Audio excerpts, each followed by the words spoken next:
சங்கீதம் 30:1-2 சங்கீதக்காரன் இப்படியாக எழுதி வைத்திருக்கு: கர்த்தாவே, என் சத்துருக்கள் என்னை மேற்கொண்டு மகிழ ஓட்டாமல் நீர் என்னை கை தூக்கி எடுத்தபடியினால் நான் உம்மை போற்றுவேன். அல்லேலூயா.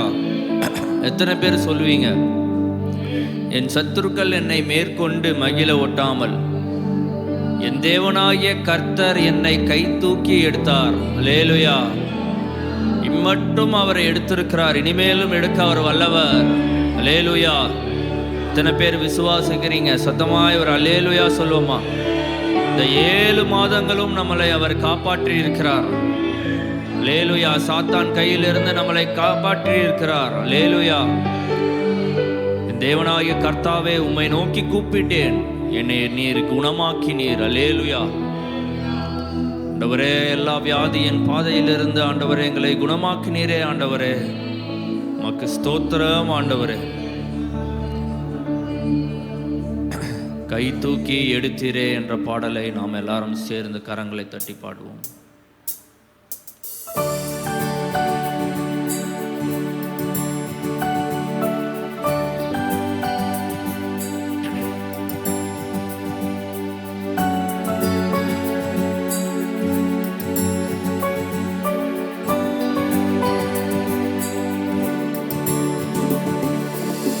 கை தூக்கி எடுத்தீரே, நான் உம்மை போற்றுகிறேன். கை தூக்கி எடுத்தீரே, நான் உம்மை போற்றுகிறேன். எதிரை மேற்கொண்டு மகிழ விடாமல் தூக்கி எடுத்தீரே.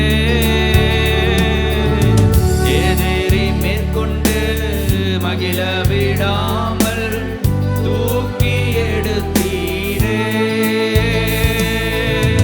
உயிருள்ள நாட்களெல்லாம் நான் உம்மை போற்றுகிறேன். உயிருள்ள நாட்களெல்லாம் சொல்லுவோமா? எல்லாரும் சேர்ந்து, நான் உங்களை போற்றுகிறேன் ஆண்டவரே. அல்லேலூயா. நன்றி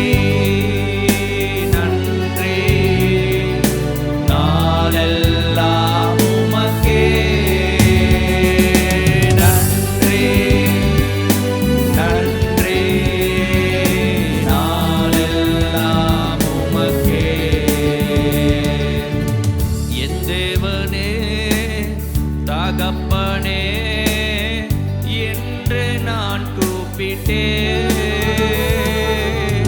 என் தேவனே, தகப்பனே என்று நான் கூப்பிட்டேன். நீர் என்னை குணமாக்கினீர், சாகாமல் பாதுகாத்தீர்.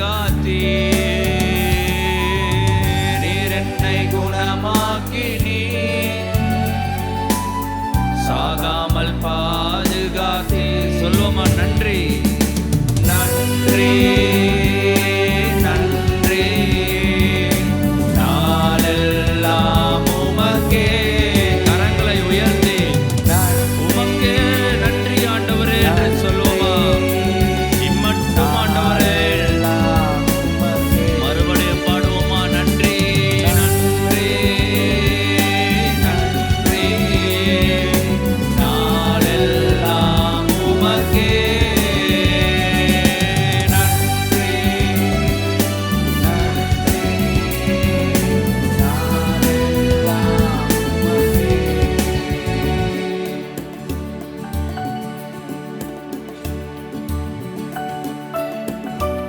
புலம்பலை ஆனந்த களிப்பாய் அவர் மாற பண்ணினார்.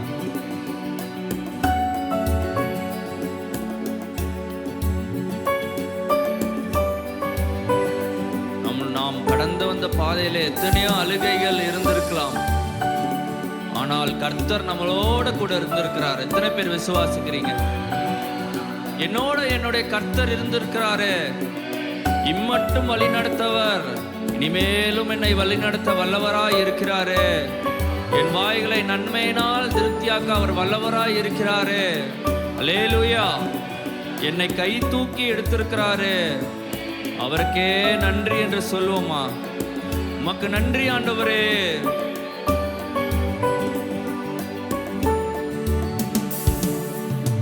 மாற்றி நீரே அழுகையை போற்றி புகழ்கின்றே. மாற்றி நீ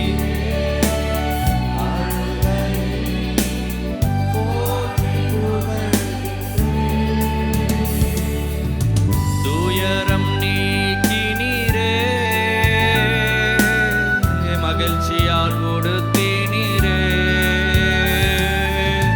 துயரம் நீக்கி நீரே மகிழ்ச்சியால் கொடுத்தே நீரே. நன்றி நன்றி நாளெல்லாம் உமக்கே.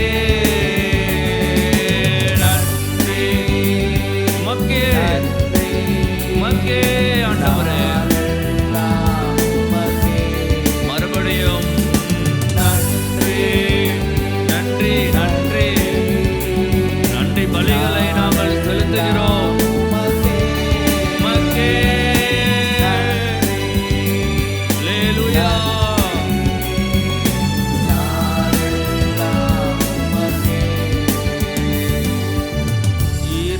இரவெல்லாம் அழுகை என்றார், பகலில் ஆனந்தமே.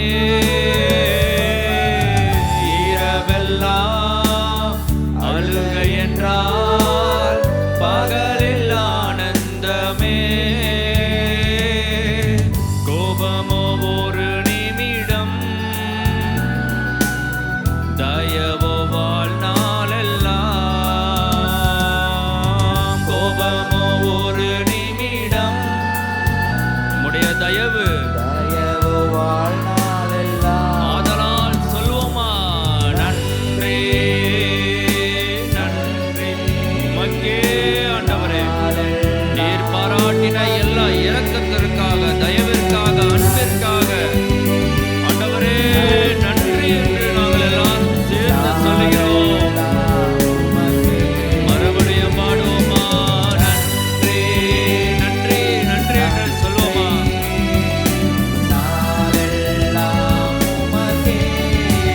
என் தேவனாகிய கர்த்தாவே, உம்மை என்றென்றும் நான் ஆண்டவரே துதிக்கிறோம். ஆண்டவரே கை தூக்கி எடுத்தீரே, கை தூக்கி எடுத்தீரே. நான் உம்மை போற்றுகிறேன். கை தூக்கி எடுத்தீரே, நான் உம்மை போற்றுகிறேன். எதிரி மேற்கொண்டு மகிழ விடாமல் தூக்கி எடுத்தீரே.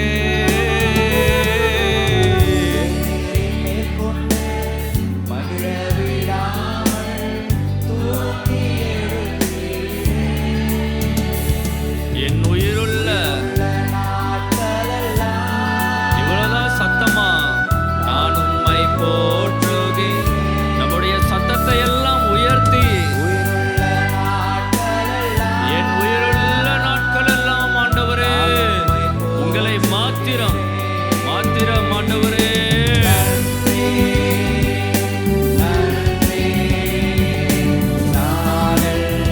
விடுதலையோடு விடுதலையோடு சொல்லுவோமா? என் தேவனாகிய கர்த்தாவே, நாங்கள் உம்மை ஆராதனை செய்கிறோம். நன்றி நன்றி பலிகளை செலுத்துகிறோம். நன்றி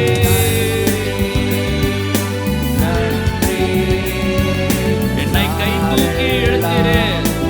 நன்றி ஆண்டவரே. என் நோய்களை எல்லாம் குணமாக்கினீரே. உம்முடைய தயவு எங்கள் மேல் பாராட்டினீரே. மகிழ்ச்சியால் உடுத்தினீரே ஆண்டவரே. மறுபடியும் என் அழுகையில் ஆண்டவரே நீர் மகிழ்ச்சியால் உடுத்தினீரே ஆண்டவரே. நாங்கள் விசுவாசித்து உமக்கு நன்றி செலுத்துகிறோம். உம்மையே ஆராதனை செய்கிறோம்.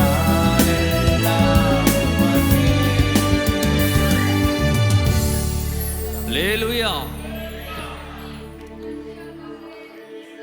ஆண்டவரே, எங்களை கை தூக்கி எடுத்தீங்களே ஆண்டவரே, எங்கள் உயிருள்ள நாளெல்லாம் ஆண்டவரே நாங்கள் உம்மையே ஆராதனை செய்கிறோம். நன்றி நன்றி என்று சொல்லி ஆண்டவரே நாங்கள் ஆராதனை செய்கிறோம் ஆண்டவரே. உண்மையோடு ஆண்டவரே, உண்மையோடு உள்ளத்தின் ஆழத்திலிருந்து ஆண்டவரே நாங்கள் சொல்லுகிறோம்.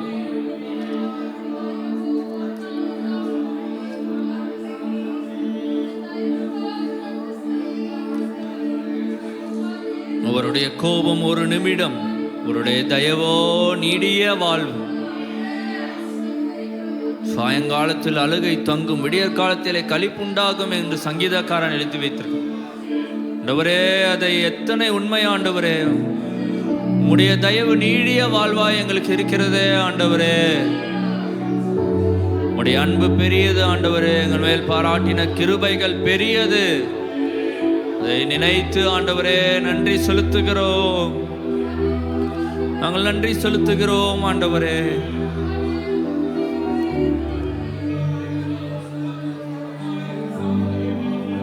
நம்முடைய தேவன் அவர் என்றென்றைக்கும் உள்ள சதா காலங்களில் நம்முடைய தேவன். அவர் மரண பரியந்தம் நம்மை நடத்துவார். அவர் மரண பரியந்தம் நம்மை கை தூக்கி எடுப்பார். அல்லேலூயா. கொடூரமானவர்களின் சீரல் மதிலை மோதியடிக்கிற பெருவெள்ளத்தை போல இருக்கையில் ஆண்டவரே, தேவனாய் கர்த்தர் நீர் எங்களுக்கு பலன் ஆண்டவரே. நெருக்கப்படுகிற எளியவனுக்கு திடன் ஆண்டவரே. பெருவெள்ளத்துக்கு தப்பும் அடைக்கலமும் வெயிலுக்கு ஒதுங்கும் நிழலுமாய் இருக்கிறீரே ஆண்டவரே. மக்கே நன்றி ஆண்டவரே. ஏழையாகி எங்களை ஆண்டவரே நினைவு கூர்ந்து ஆண்டவரே எங்களுக்கு நிழலாய் இருக்கிறீரே ஆண்டவரே. மட்டும் நடத்தி வந்தீரே ஆண்டவரே. எல்லாவற்றையும் பார்த்து கொண்டீரே ஆண்டவரே. யெகோவா ஈரேவாக எங்களுக்கு இருந்திருக்கிறீரே ஆண்டவரே. உடைய பர்வதத்திலே எல்லாம் பார்த்து கொள்ளப்படும் என்பதை ஆண்டவரே நினைவு கூர்ந்து ஆண்டவரே நாங்கள் துதிக்கிறோம்.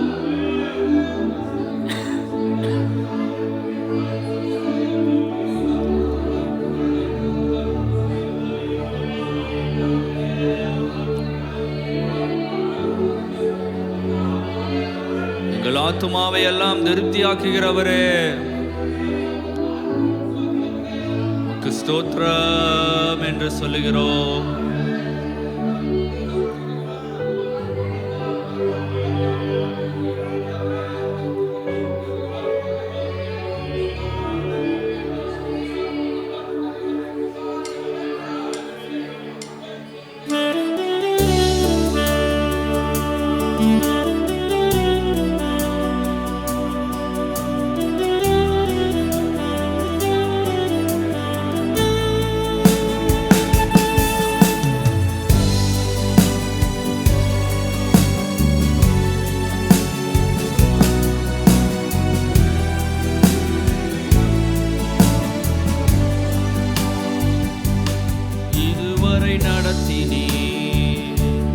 இனியும் நடத்துவே யெகோவா ஈரே பார்த்து கொள்வே. இதுவரை நடத்தினீ இனியும் நடத்துவே யெகோவா ஈரே பார்த்து கொள்வே.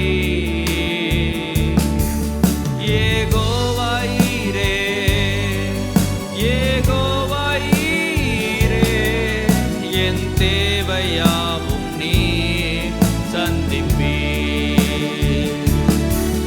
யெகோவா ஈரே, யெகோவா ஈரே, என் தேவையாவும் நீ சந்திப்பே.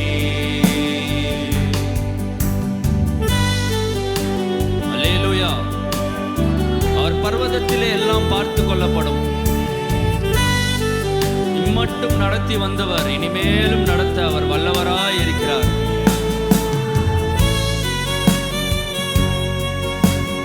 நான் உனக்கு போதித்து நீ நடக்க வேண்டிய வழியை உனக்கு காட்டுவேன். உன்மேல் என் கண்ணை வைத்து உனக்கு ஆலோசனை சொல்லுவேன் என்று சொல்லியிருக்கிறார். அல்லேலூயா.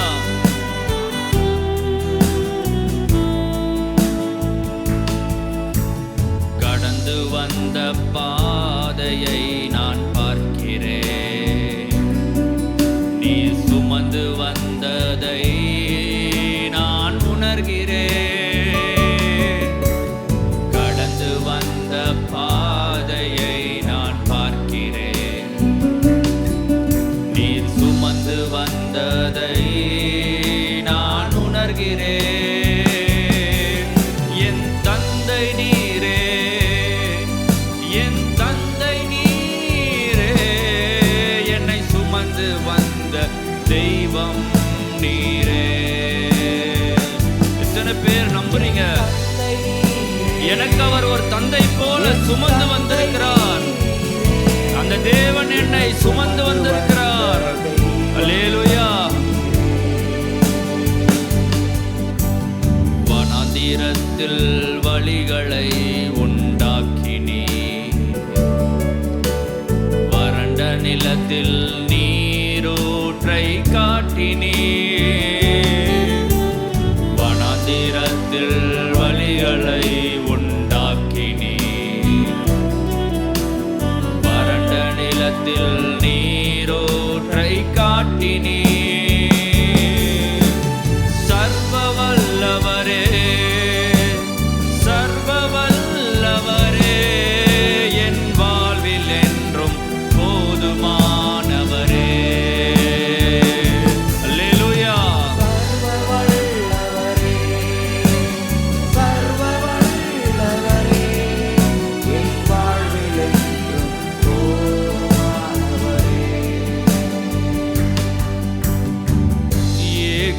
யெகோவாயீரே, தந்தையாம் தெய்வம், நீர் மாத்திரம் போதும் எனக்கு. யெகோவா ராஃபா, சுகம் தரும் தெய்வம், உம் தழும்புகளால் சுகமானோ. யெகோவா ஷம்மா, என் கூட இருப்பீர். என் தேவையெல்லாம் சந்திப்பீர். யெகோவா ஷம்மா, என் கூட இருப்பீர். என் தேவையெல்லாம் சந்திப்பீர். எல்லாரும் சேர்ந்து சொல்லுவோமா? நீர் மாத்திரம் போதும், நீர் மாத்திரம் போதும், நீர் மாத்திரம் போதும் எனக்கு. நீர் மாத்திரம் போதும், நீர் மாத்திரம் போதும், நீர் மாத்திரம் போதும் எனக்கு. உண்மையாக சொல்றோமா?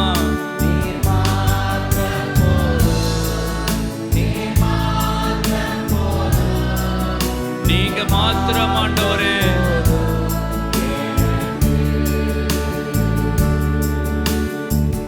யெகோவா எலோஹிம், சிருஷ்டிப்பின் தேவனே, உம் வார்த்தையால் உருவாக்கினீ. யெகோவா பரிசுத்தர், உன்னதர் நீரே, உம்மை போல் வேறு தேவனில்லை. யெகோவா ஷாலோம், உம் சமாதானம் தந்தீர் என் உள்ளத்திலே. யெகோவா ஷாலோம், ஆண்டவரே, சமாதானத்தின் தேவனே, எங்களுக்கு நீர் சமாதானத்தை தந்தீரே. உம்மையே நாங்கள் நோக்கி பார்த்து, உம்மையே நோக்கி பார்த்து ஆண்டவரே நாங்கள் சொல்லுகிறோம்.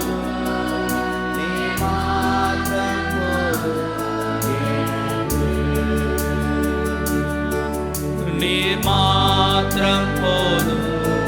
நீங்க உண்மையாக உள்ளத்தின் ஆழத்திலிருந்து நாங்கள் சொல்லுகிறோம் ஆண்டவரே.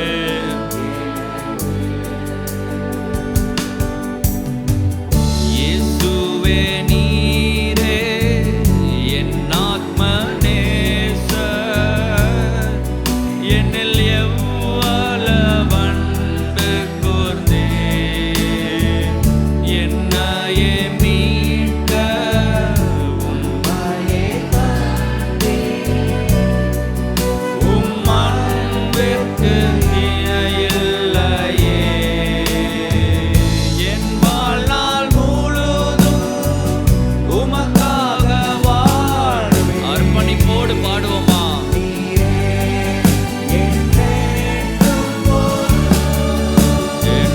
உள்ள நாளெல்லாம் நாங்கள் உம்மையே போற்றுவேன். என் மூக்கிலே சுவாசம் இருக்கும் வரை நீரே போதும், நீரே போதும் ஆண்டவரே. நீர் மாத்திரம் போதும், நீர் மாத்திரம் போதும், நீர் மாத்திரம் போதும், நீர் மாத்திரம் போதும், நீர் மாத்திரம் போதும், நீர் மாத்திரம் போதும் எனக்கு. கரங்களை தட்டி ஆண்டவரே, நாங்கள் உண்மையோடு பாடின பாடல் போல என் வாழ்நாள் முழுவதும் ஆண்டவரே, என் ஜீவனுள்ள நாளெல்லாம் ஆண்டவரே, என் ஜீவனுள்ள நாளெல்லாம் நாங்கள் உண்மையே போற்றி ஆராதிப்பேன் ஆண்டவரே. நீர் மாத்திரம், நீர் மாத்திரம் போதும் எங்களுக்கு.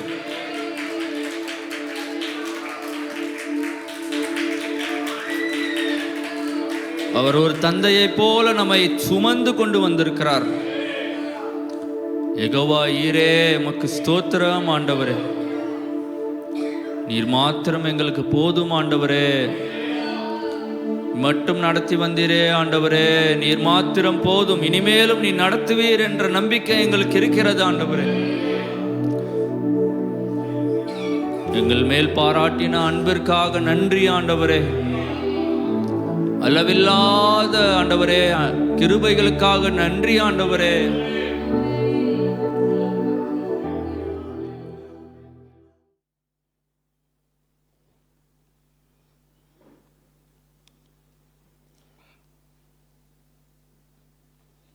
யோவான் எழுதின சுவிசேஷம்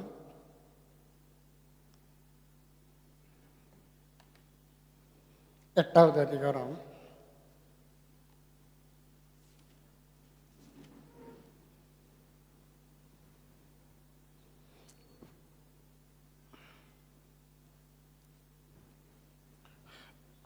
32வது வசனத்தை வாசிப்போம். சத்தியம் உங்களை விடுதலையாக்கும் என்றார். சத்தியத்தையும் அறிவீர்கள். நம்ம இன்னைக்கு மெசேஜ் கேட்குறோம், வேதத்தை படிக்கிறோம். ஆனால் சத்தியத்தை அறிந்திருக்கிறோமா? அது உள்ளே போய் நம்முடைய ஆத்மாவில் சங்கமம் ஆக வேண்டும்.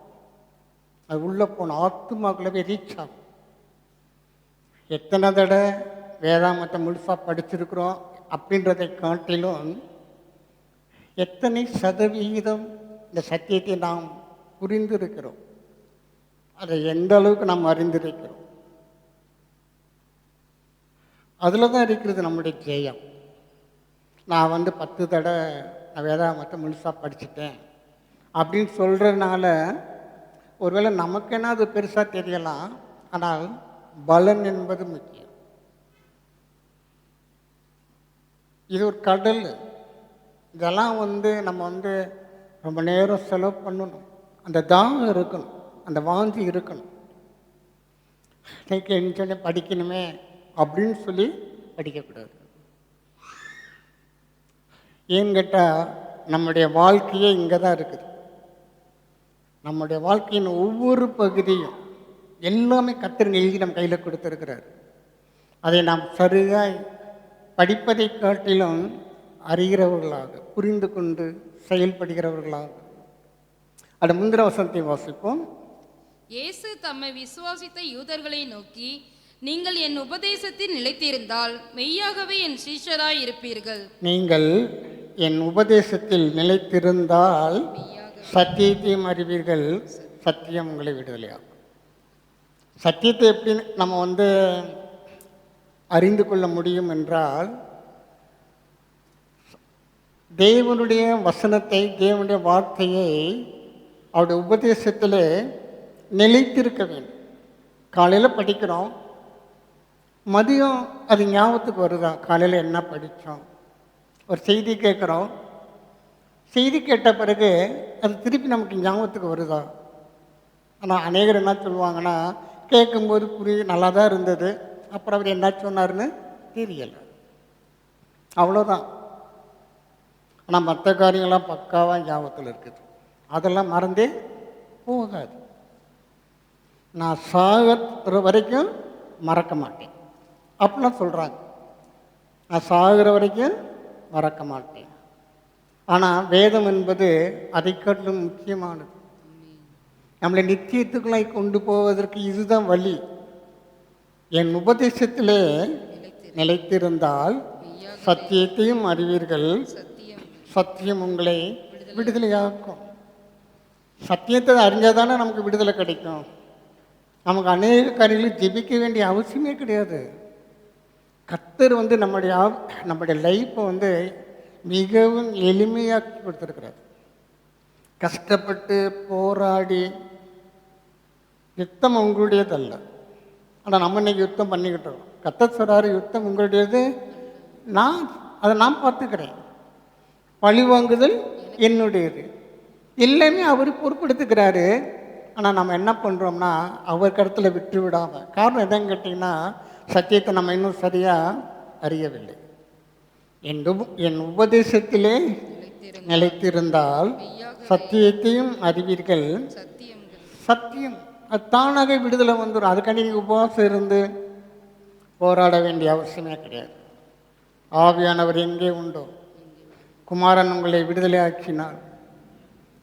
வார்த்தையானவர் நமக்குள்ளே இருப்பார் என்றால் விடுதலை என்பது நிச்சயமான ஒன்று. அதுக்காக போராட வேண்டிய அவசியமே கிடையாது.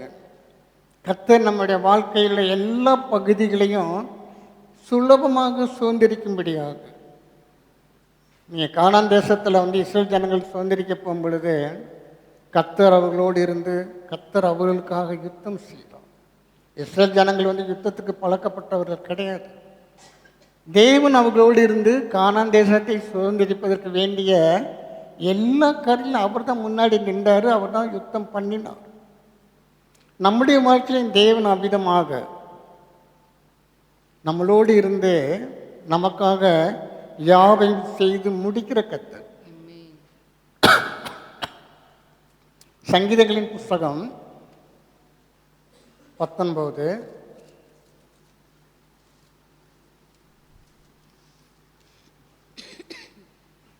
7வது வசனத்தை வாசிப்போம். கர்த்தருடைய வேதம் குறைவற்றதும் ஆத்துமாவை உயிர்ப்பிக்கிறதுமாய் இருக்கிறது. கர்த்தருடைய சாட்சி சத்தியமும் பேதையை ஞானியாக்குறதுமாய் இருக்கிறது. சத்தியம் என்ன பண்ணுதான்? பேதையை ஞானியாக்குகிறது. ஒரு மனுஷன் கர்த்தருடைய வார்த்தையை தன் இதயத்திலே சரியாய் வைத்திருப்பான் என்றார், இதுக்கு அவனை மிஞ்சின ஞானி இந்த உலகத்தில் இருக்கவே முடியாது. அதுக்கு வேதத்தில் ஏகப்பட்ட காரியங்கள் சொல்லப்பட்டிருக்கிறது.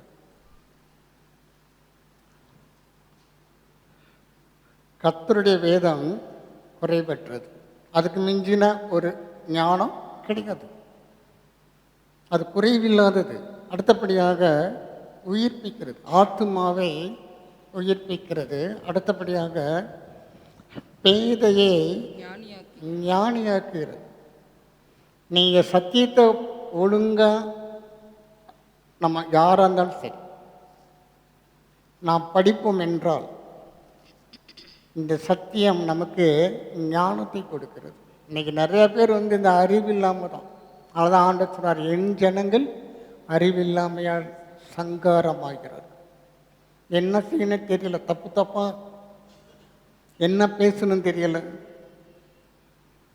யார்கிட்ட என்ன சொல்லணும், யார்கிட்ட என்ன செய்யணும், என்ன எங்கே போகணும் எங்கே போகக்கூடாது ஒன்றும் கிடையாது. அது பாட்டுக்கு போகிறது வர்றது. கடைசி கர்த்தர் மேலே பழிய சுமத்துறது. இருந்தாலும் கர்த்தர் எங்களை இப்படி சோதிக்கக்கூடாது. காரணம் ஞானம் இல்லை. ஏன் ஞானம் இல்லைன்னா இந்த சத்தியத்தை சரியாக படிக்கலை, அறிந்து கொள்ளவில்லை, சத்தியத்தை அறிந்து கொள்ளவில்லை. ஏன் சத்தியத்தை அறிந்து கொள்ளவில்லை என்றால் கர்த்தருடைய உபதேசத்திலே நாம் நிலைத்திருக்காதபடினாலே. ஒரு வசனத்தை நாம் படிப்போம் என்றால் அந்த சிந்தனை நம்ம அது மைண்டில் இருந்துக்கிட்டே இருக்கணும். அப்படி இருக்க கற்றுக்கொள்ள வேண்டும், பழகணும். மற்ற காரியங்களுக்கு கொடுக்குற முக்கியத்துவத்தை தேவனுடைய வார்த்தைக்கு நாம் கொடுப்போம் என்றால் அது நமக்கு முக்கியத்துவம் கொடுக்கும். நம்மை வாழ வைக்கும். பிரசங்கின் புஸ்தகம்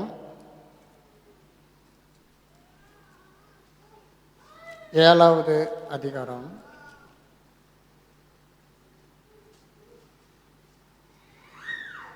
19வது வசனத்தை வாசிப்போம்.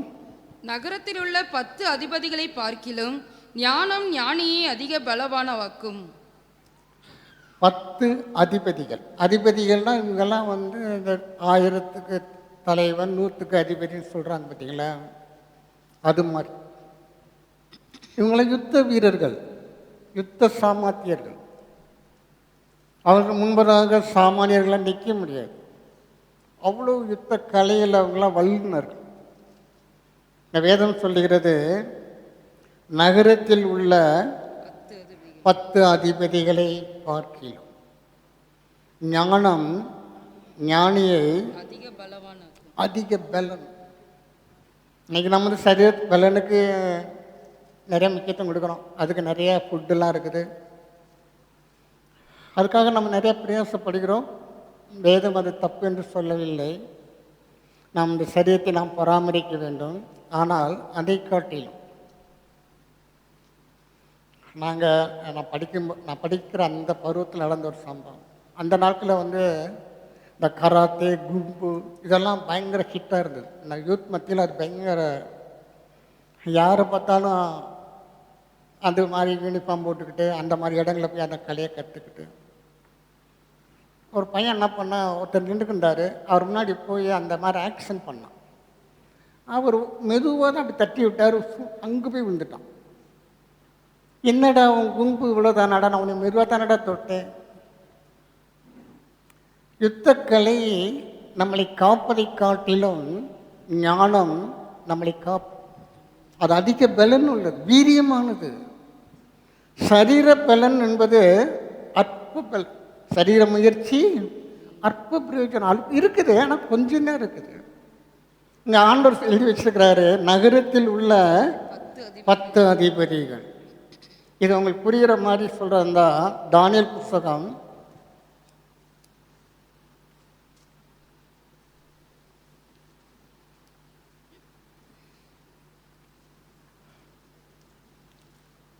1வது அதிகாரம் 20வது வசனத்தை வாசிப்போம்.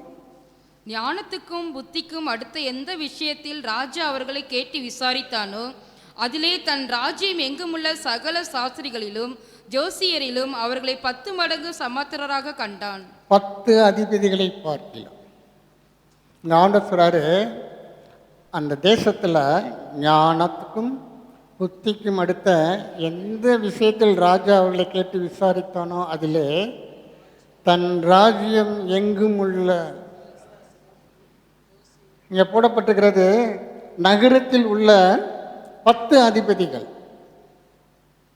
ஆனால் ஆவியானவர் சொல்றாரு, சகல ஞானம் புத்தி அந்த தேசத்தில் இருக்கக்கூடிய எல்லாத்தையும் வரவழைச்சி ராஜா விசாரித்து பார்த்தா சகல சாஸ்திரிகளிலும் ஜோசியரிலும் அவர்களை 10 மடங்கு சாமர்த்தியராக.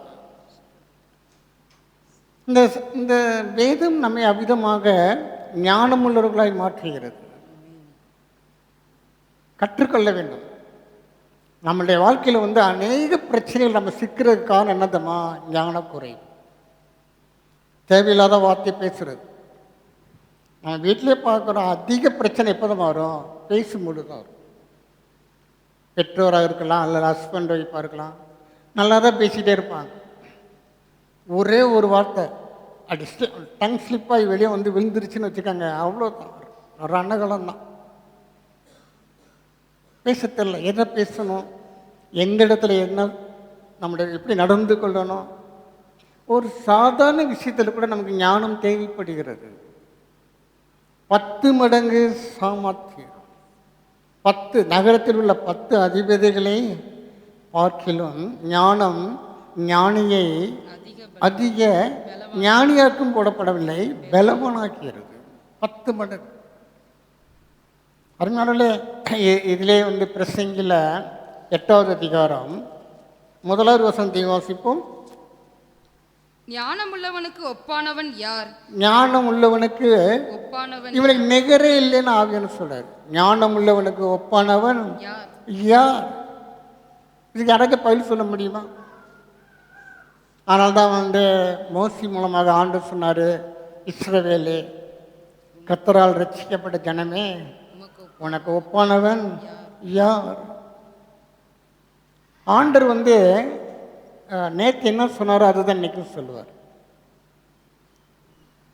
பழைய ஏற்பாட்டு காலத்தில் ஆண்டவர் சொன்னார், இஸ்ரவேலே, கர்த்தரால் ரட்சிக்கப்பட்ட ஜனமே, உனக்கு ஒப்பானவன் யார்?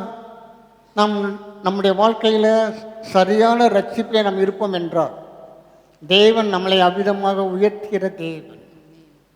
நம்ம சரியாக இருப்போம் என்றால், தேவனுடைய வார்த்தையை மீறி நம்முடைய வாழ்க்கையை, நம்முடைய குடும்பத்தை அமைத்துக் கொள்வோம் என்றால், என் உபதேசத்திலே நீங்கள் நிலைத்திருந்தால் சத்தியத்தையும் அறிவீர்கள், சத்தியம் உங்களை விடுதலையாக்கும். விடுதலையாக்கும்.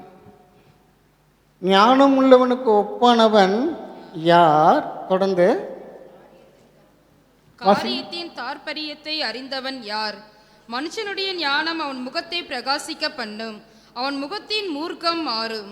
அவன் முகத்தை பிரகாசிக்க பண்ணும். அகத்தின் அழகு. இங்கே ஆண்டவர் ஒரு மானிட்டர் வச்சிருக்காரு. நம்ம என்ன நினைக்கிறோம், நம்ம என்ன மாதிரியான சூழ்நிலையில் இருக்கிறோம், யாரும் சொல்லித்தர வேண்டிய அவசியமே இல்லை. முகம் காட்டி கொடுத்துரும். உள்ளுக்குள்ளே அழுதுகிட்டு வெளியே சிரித்தாலும் கூட அந்த சிரிப்பை காட்டி கொடுத்துரும். உள்ளே அவங்க அழுதுகிட்டு தான் இருக்கிறாங்க. ஏன்னா கர்த்தர் எல்லாத்தையும் இங்கே ஒரு மானிட்டர் வச்சுருக்காரு முகத்தில். எல்லாத்தையும் இங்கே மற்றவங்க காட்டி கொடுத்துரும். மறைக்க முடியாது, ரொம்ப நேரத்துக்கு மறைக்க முடியாது. ஞானம் அவன் முகத்தை பிரகாசிக்க பண்ணும், அவன் முகத்தின் மூர்க்கம் மாறும். இதெல்லாம் சத்தியத்தை அறியும் பொழுது, கர்த்தருடைய உபதேசத்தில் நாம் நிலைத்திருக்கும் பொழுது அநேக பிரச்சனைகள் நம்ம விலகிக்கொள்ளலாம். சிக்கிக்கொள்ளாதபடிக்கு தேவன் நம்மளை ராஜபாதையில் வழிநடத்துகிறார். அவர் தம்முடைய நாமத்தின் நிமித்தம் நீதியின் பாதையில் நடத்துகிறார். அவருடைய பாதையில் இடரலே கிடையாது. ஐயோ தப்பாக சொல்லிட்டேனே அப்படின்னு மாம்சத்தில் நம்ம சொல்லலாம். ஆனால் தேவனுடைய வார்த்தையில் நம்ம சரியாக பக்குவமாக இருப்போம் என்றால் அப்படிப்பட்ட சூழ்நிலைகள் ஒருபோதும் வராது. ஞானம் அவனுடைய முகத்தை பிரகாசிக்க பண்ணும். இன்னைக்கு முகத்தை பிரகாசிக்க பண்ணுறதுக்கு என்னென்னமோ பண்ணுறாங்க. பியூட்டி பார்லரில் புதுசாக ஏதோ வருது. இதை கொஞ்சம் ட்ரை பண்ணி பாருங்கள். இதுக்கு நிகர் எதுவுமே கிடையாது. உங்கள் முகத்தை அப்படியே பிரகாசிக்க பண்ணுவதற்கு தேவனுடைய வார்த்தைக்கு மிச்சமாக எதுவுமே கிடையாது. இதை நீங்கள் பிரயாசப்பட்டு பார்த்தீங்கன்னா உங்களுக்கே ஆச்சரியமாக இருக்கும். இதே பிரசங்கியில் 9வது அதிகாரம் 14வது வசனத்தை வாசிப்போம். ஒரு சிறு பட்டணம் இருந்தது. அதிலே இருந்த குடிகள் கொஞ்சம் மனிதர். அதற்கு விரோதமாய் ஒரு பெரிய ராஜா அதை வளைந்து கொண்டு அதற்கு எதிராக பெரிய கொத்தளங்களை கட்டினான். சின்ன பட்டணம், கொஞ்சம் மனிதர், ஆனால் பெரிய ராஜா. நமக்கு சமயத்தில் பிரச்சனைகள் இப்பெல்லாம் வருது பாருங்க. திகச்சு போய் நிற்க முடியாத சூழ்நிலைகள் வருகிறது. என்ன பண்ணுறதுன்னு தெரியல. கண்ணை கட்டி காட்டில் விட்ட மாதிரி இருக்கும். என்ன பண்ணுறதுன்னு தெரியலையே. என்ன நடக்குதுன்னு பார்ப்போம். 15வது வசனம். அதிலே ஞானமுள்ள ஒரு ஏழை மனிதன் இருந்தான். அவன் தன் ஞானத்தினாலே அந்த பட்டணத்தை விடுவித்தான். ஆனாலும் அந்த ஏழை மனிதனை ஒருவரும் நினைக்கவில்லை. ஞானமுள்ள ஒரு ஏழை மனிதன். அதாவது நம்முடைய ஸ்டேட்டஸ் எப்படி இருக்குதுன்றது முக்கியம் கிடையாது. நம்ம ஏழையா, பணக்காரனா, படித்தவங்களா, படிக்காதவங்களா, அல்லது வாலிப பிள்ளைகளா, வயசானவங்களா, இந்த கணக்குக்கு இந்த ஞானம் கிடையாது. அது எல்லாத்துக்குள்ளேயும் போய் வேலை செய்யும். எல்லாத்துக்குள்ளேயும் அது கிரியை செய்யும். ஒரு ஏழை மனிதன் இருக்கிறான். அவன் தன் ஞானத்தினாலே அந்த பட்டணத்தை விடுவித்தான். சத்தியத்தையும் அறிவீர்கள், சத்தியம் உங்களை விடுதலையாக்கும். தன் ஞானத்தினாலே அவன் அந்த பட்டணத்தை விடுவித்தான். வேதத்தில் சொல்லப்பட்டிருக்கிறது, ஏழையின் ஞானம் அசட்டை பண்ணப்பட்டு, அந்த 16 வசனத்தில் வாசிங்க. ஆகையால் ஏழையின் ஞானம் அசட்டை பண்ணப்பட்டு அவன் வார்த்தைகள் கேட்கப்படாமற் போனாலும் பெலத்தை பார்க்கிலும் ஞானமே உத்தமம் என்றேன். பலத்தை பார்க்கிலும், நம்ம அங்கே பார்த்தோம், அவனை பலவானாக்கும். நகரத்தின் 10 அதிபதிகளை பார்க்கிலும் ஞானம் அவனை பலவானாக்கும். சரீர பலத்தை காட்டிலும் இந்த பலன் தான் நமக்கு ரொம்ப ரொம்ப அவசியம். சரீர பலன் என்பது நமக்கு பலவான் ஒருத்தன் வந்தானா இது ஒன்றுக்கு ஆகாது, அதை நம்மளை ஈஸியாக மேற்கொண்டுடும். ஆனால் இந்த பலன், ஞானத்தினால் வருகிற பலன், தேவனுடைய வார்த்தையிலிருந்து பெற்றுக்கொள்கிற பலன் என்பது நிகரற்றது. அதனால தான் ஆண்டு சொன்னார், ஞானம் உள்ளவனுக்கு ஒப்பானவன் யார்? யார் அவனுக்கு முன்பதாக எதிர்த்து நிற்க முடியும்? அவனுடைய ஞானம் அசட்டை பண்ணப்பட்டு வார்த்தைகள் கேட்கப்படாமல் போனாலும், நீ கேட்குறியோ கேட்கலையோ, நீ ஒத்துக்கிறையோ ஒத்துக்கலையோ, இதுதான் நிஜம். நீ அங்கீகரிக்கணும்னு அவசியமே இல்லை, நீ ஏற்றுக்கணுன்ற அவசியமே இல்லை. வசனம் அப்படி சொல்லுகிறது. பலத்தை பார்க்கிலும் ஞானமே உத்தமம், கற்றுக்கொள்ள வேண்டும். நீதிமொழிகளின் புஸ்தகம், இங்கு ஒரு காரியத்தை குறித்து சொல்லப்பட்டிருக்கிறது. நீதிமொழிகள் 22வது அதிகாரம் 3வது வசனத்தை வாசிப்போம். விவேகி ஆபத்தை கண்டு மறைந்து கொள்ளுகிறான், பேதைகள் நெடுக போய் தண்டிக்கப்படுகிறார்கள். நம்ம வாசித்த அந்த சங்கீதம் 19:7 என்ன சொல்லப்பட்டிருக்கிறது? பேதையை ஞானவானாய் மாற்றும். 0 ஞானத்தில் அவர் யார்? 0. அப்படிப்பட்ட ஒரு நபரை இந்த சத்தியம் என்ன பண்ணுதான்? ஞானம் உள்ளவனாய் மாற்றுகிறது. ஞானம் இங்கே ஒரு பேதையை கொடுத்து சொல்லப்பட்டிருக்கு. இது 0 பாயிண்ட் தான். அதாவது கர்த்தருடைய வார்த்தையை கேட்கிறோம், படிக்கிறோம். அப்படி படிக்கும் பொழுது நமக்குள்ளாக விவேகம் வர வேண்டும். அப்படி வரலைன்னா நம்ம இன்னும் சரியாக படிக்கலை, சரியாக புரிஞ்சுக்கல. இது நமக்கு நாமே வைக்கிற ஒரு டெஸ்ட்டு, பரீட்சை. நான் இவ்வளோ பைபிள் படிக்கிறேன், இவ்வளோ தியானம் பண்ணுறேன், மெசேஜெல்லாம் கேட்குறேன், என் வாழ்க்கையை ஏன் அப்படி நான் தப்பாக பண்ணுறேன் அப்படின்னு சொல்லி நம்மை நாமே நிதானிக்கணும், யோசித்து பார்க்கணும். சத்தியத்தை இன்னும் சரியாக புரிஞ்சு கொள்ளலை. இங்கே போடப்பட்டிருக்குது, விவேகி ஆபத்தை கண்டு மறைந்து கொள்கிறான். அப்புறம் ஏன் அடுத்த ஆளுக்கு ஏன் நெடுக போய் தண்டிக்கப்படணும்? அவனுக்கு ஏன் அந்த மாதிரி ஒரு சூழ்நிலை வந்தது? நாம் வேதத்தை படிக்கும் பொழுதே கற்றுக்கொள்கிறவர்களாக படிக்க வேண்டும். இயேசு கிறிஸ்து பிறந்தார், அந்த செய்தியை சொல்லப்பட்டது. நான் அதை படிக்கும்பொழுது எனக்கு கற்றுக் கொடுத்தது. எப்படி நாம் ஞானத்தை புரிந்து கொள்ள வேண்டும் என்பதுக்கு இந்த ஆண்டு எனக்கு சொன்ன ஒரு உதாரணம். சாஸ்திரிகளுக்கு நட்சத்திரத்தை தான் காண்பித்தார், ஆனால் மேய்ப்பர்களுக்கு தூதன் அனுப்பி வார்த்தைகளினாலே தெளிவாக யாருக்கு எப்படி சொல்லணும் அதை பரலோகராஜ்யம் நமக்கு கற்றுக் கொடுக்கிறது. அந்த சம்பவத்தை படிக்கும் பொழுது ஆண்டு என்று என்ன சொன்னார்? மெய்ப்பனுக்கு ஏற்றபடி செய்தி சொல்லப்பட்டது. தேவதூதன் நேராக போகிறான், யார் பிறந்திருக்கிறா, அவர் எங்கே இருக்கிறாரு, அவர் எங்கே அவர் படுக்க வச்சுருக்கிறாங்க, டீட்டெயில்டு மெசேஜ் கொடுக்கப்படுகிறது. ஆனால் சாஸ்திரிகளுக்கு எதுவுமே சொல்லலை, ஒரே ஒரு நட்சத்திரம் தான், ஒரே செய்தி.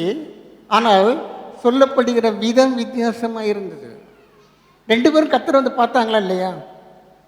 மெய்ப்பர்களும் சாஸ்திரிகளும் வந்தாங்க, 2 பேரும் இயேசுவை பார்த்தார்கள்.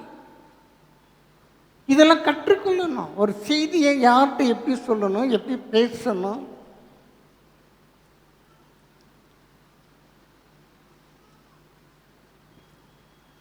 விவேகிய ஆபத்தை கண்டு மறைந்து கொள்வார். தூரத்தில் இவனுக்கு தெரியுது பாருங்களேன், ஏன் இன்னொரு ஆளுக்கு தெரியலை? சரியாக சத்தியத்தை புரியலை, அறிந்து கொள்ளவில்லை. ஏதோ படிக்கிறோம், அவ்வளோதான், போகிறோம். இன்றைக்கி இவ்வளோ கோட்டா முடிஞ்சிருச்சு, 2 அதிகாரம் வாஸ்தாச்சு, சோத்திரம். இன்றைய கோட்டா ஓவர், நீங்கள் நாளைக்கு பார்த்துக்கலாம். அதெல்லாம் ஒரு நன்மையும் கிடையாது. நான் ஒரு ஒரு 20 வருஷத்துக்கு முன்னாடி நடந்தது.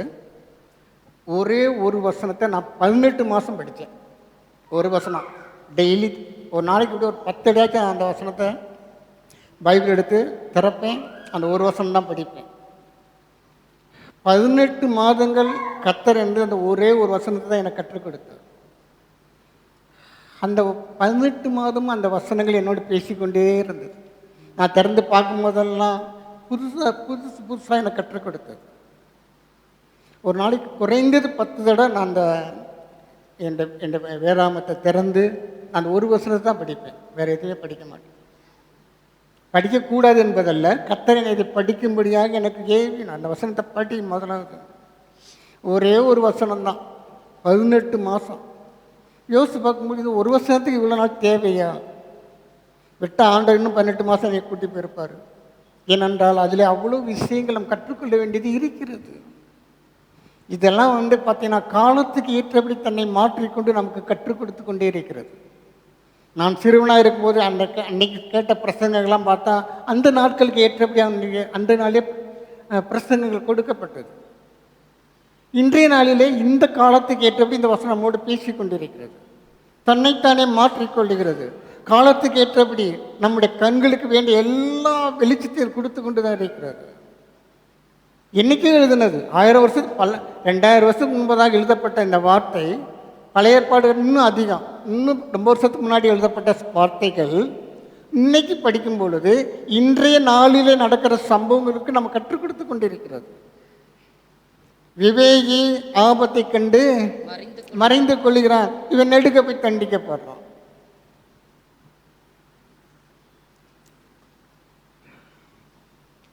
அதாவது பார்த்தீங்கன்னா நம்முடைய வாழ்க்கையில் நம்ம நடக்கிற சம்பவத்துக்கும் நம்முடைய சூழ்நிலைகளுக்கும் நிறையா இணைப்பு இருக்குது, அதுக்கு சம்பந்தம் இருக்கிறது. பொதுவாக சொல்லுவாங்க, உன் நண்பன் யார் என்று சொல்லு, நீ யாருன்னு நான் சொல்கிறேன். பொதுவாக ஒரு பழமொழி உண்டு. நீ யாருன்னு சொல்ல வேண்டிய அவசியம் இல்லை, உன் ஃப்ரெண்டு யாருன்னு சொல்லு, நீ யாருன்னு நான் புரிஞ்சுக்கிறேன். நம்முடைய வாழ்க்கையில் நடக்கிற அநேக காரியங்களை நம்ம அதெல்லாம் தெரியாமல் போயிட்டே இருக்கிறோம். விவேகியாக நம்ம இருக்க வேண்டியது அவசியமாக இருக்குது. பிரச்சனை தூரத்தில் வரும்போதே கண்டு வெளியே ஓடுகிறவர்களாக காணப்படும். வேதையை போல நெடுக போய் தண்டிக்கப்படுகிறவர்களாக இருக்கக்கூடாது. 2 கொரிந்தியர் 6வது அதிகாரம்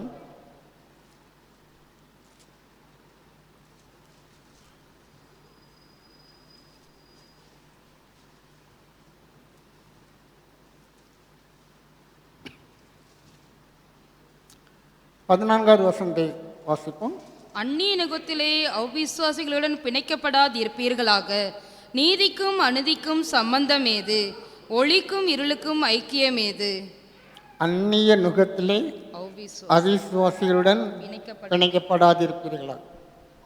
அதுக்காண்டி நம்ம சட்டி பானையெல்லாம் தூக்கிட்டு வேற எங்கேயும் போய் குடியிருக்க முடியாது, நம்ம அங்கே தான் இருக்கணும். ஆனால் அவங்களை விட்டு பிரிந்து போகும்படியாக அல்ல, ஐக்கியமாக இருக்கவே. பிணைக்கப்படாதிருப்பீர்களா. இவங்க வீட்டு சாப்பாடு அங்கே போகும், அவங்க வீட்டு சாப்பாடு இங்கே வரும், எல்லாம் உண்டு. ஒரே பாசம் தான். நைட்டு 12 மணி வரைக்கும் உட்காந்து ஒரே கதை தான். இப்போல்லாம் திருநெல்வேலியில் பேச வேண்டிய அவசியமே கிடையாது, செல்ஃபோன் இருக்குது, அவரவர் ரூமில் இருந்து பேசிக்கலாம். திருநெல்லாம் இப்போ எம்டியாக தான் இருக்குது. ஒரு காலத்தில் திருநெல்வேலியில் தான் உட்காந்துருப்பாங்க, வாசலில் உட்காந்து 12 மணி வரைக்கும் கதை பேசிட்டு தூங்க போவாங்க. பிணைக்கப்படுவது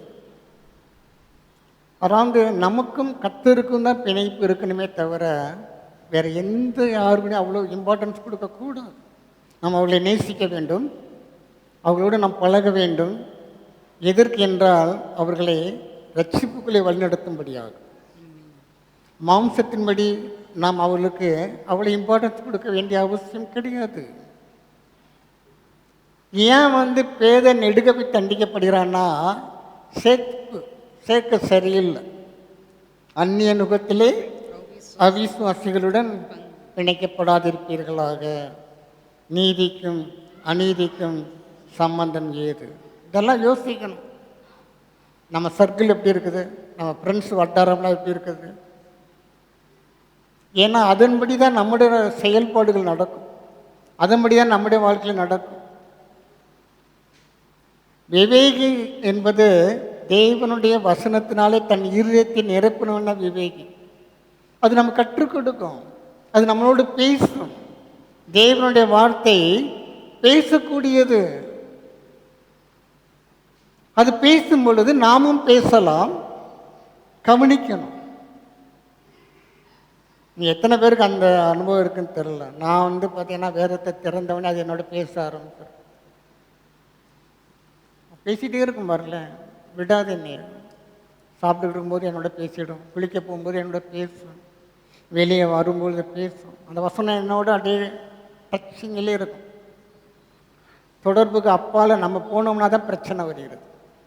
தொடர்பு எளியக்குள்ள இருக்கிற வரைக்கும் பிரச்சனை கிடையாது. அது சரியாக நமக்கு சொல்லிக் கொடுக்கும் பாருங்களேன். நீங்கள் ப்ராக்டிக்கலாக பண்ணி பாருங்கள். இதை கேட்பதற்காக மாத்திரமல்ல, நம் வாழ்க்கையிலே நடைமுறைப்படுத்த முடியும், அனுபவிக்கும்படியாக அந்த வசனங்கள் நமக்கு கொடுக்கப்பட்டிருக்கிறது. ஏதோ கேட்டுட்டோம், ஞாயிற்றுக்கிழமை வந்தால் சபையில் கூடணும், ஒருத்தர் 1 மணி நேரம் பிரசங்கம் பண்ணுவார், கேட்டு தான் ஆகணும், அப்படிலாம் கிடையாது. கட்டாயமாயும் அல்ல, விசனமாயும் அல்ல. இது உன் ஜீவனுக்கு எதுவானது. அந்த பாரத்தோடு கவனிக்கணும். வீட்டில் போய் வேதத்தை நீங்கள் படிக்கும்போது அந்த பாரத்தோடு படிக்கணும். அது உங்களோட பேசுறது நீங்கள் நிச்சயமாக உணர முடியும். கிறிஸ்துவுக்கும் பேலியாளுக்கும் இசைவேது. அங்கே பார்த்தோம் பிணைக்கப்படுறது, இங்கே இசைந்து போகிறது, அட்ஜஸ்ட் பண்ணி போகிறது. இங்கே அல்லையா போட வேண்டியது, அங்கே போயிட்டு அதுக்கு ஏற்றபடி இசை அப்படி அட்ஜஸ்ட் பண்ணிக்கிறது. அது நமக்கு பிரச்சனையை கொண்டுட்டு வரும். ஏமாந்து போய் விடக்கூடாது. இரட்டை வாழ்க்கை எப்போவுமே டேஞ்சர் தான். அது குடும்ப வாழ்க்கையாக இருந்தாலும் சரி, ஆவிக்குரிய வாழ்க்கையாக இருந்தாலும் சரி. அதனால தான் தீர்க்கதரிசி சொன்னான், கர்த்தர் தேவன் என்றால் கர்த்தரை வா, அல்லது பாகால் தெய்வமாக ஓடிப்போ, இங்கே நிற்காத. 2 கால் ஏன் குந்தி குந்தி நடக்கிற? யாருக்காவது ஒரு ஆளுக்கு 2 எஜமானுக்கு நீ வேலை செய்ய முடியாது, 2 எஜமானுக்கு நீ உண்மையாக இருக்க முடியாது. யாராவது ஒரு ஆளை உருப்படியாக ஃபாலோ பண்ணு. கர்த்தர் தேவன் என்றால் கர்த்தர்கிட்ட மாத்திரம் நீ ஃபாலோ, அவரை மாத்திரம் கவனி. அவர் என்ன சொல்கிறான்னு கவனி. அவர் சொல்கிற ஆலோசனைப்படி செய். அது உனக்கு ஜீவனை கொண்டு வரும். அடுத்தபடியாக 16வது வசனம், தேவனுடைய ஆலயத்துக்கும் விக்கிரகங்களுக்கும் சம்பந்தம் ஏது? ஃபஸ்ட்டு பிணைக்கப்படுறது, அடுத்தது இசைந்து போகிறது, அடுத்தபடியாக சம்பந்தம். நீங்களாம் நிறையா ஃபேமிலியில் லிட்டரலாக சம்பந்த வழியிலே பல பிரச்சனைகள் சந்திக்கிறாங்க. ஏன்னா கற்றுட்ட ஆலோசனை கேட்டு கற்று சொல்கிறபடிலாம் நம்ம கண்ணுக்கு குளுமையாக இருக்குது. லோத்து பார்த்தான். அது அவனுக்கு எப்படி தெரிஞ்சிச்சான், ஏதேன் தோட்டத்தை படி தெரிஞ்சிச்சான். ஆனால் உள்ளே போன அப்புறம் தான் அவனுக்கு தெரிஞ்சது, இது ஏதேன் தோட்டம் அல்ல, இது அக்கினியாலே சுட்டரிக்கப்படுவதற்கான ஒரு நகரம். வெளியிருந்து பார்க்கக்கூடாது.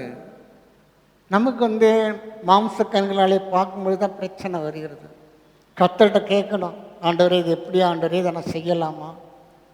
உன் கண்மேல் வைத்து உனக்கு நான் ஆலோசனை சொல்லுவேன்னு சொன்னவர் சொல்லுவார். நிச்சயமாக ஆலோசனை சொல்லுவார். என்ன போடப்பட்டிருக்குது? தேவனுடைய ஆலயத்துக்கும் விக்கிரகங்களுக்கும் தேவனுடைய 2 ஒன்றும் சேர்க்க முடியாது.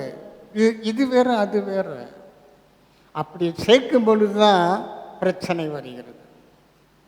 நம்ம என்ன சொல்லுவோம்? கர்த்தர் எங்களை புடமிடுறாரு, கர்த்தர் எங்களை கோதுமை. அதாண்டு அதுக்கெல்லாம் வசனம் அருமையாக எடுத்து கொடுக்குறாங்க. பேதுருவை கோதுமை சொலகுல போட்டு புடைக்கிற மாதிரி கர்த்தர் என்னையே புடைக்கிறார்.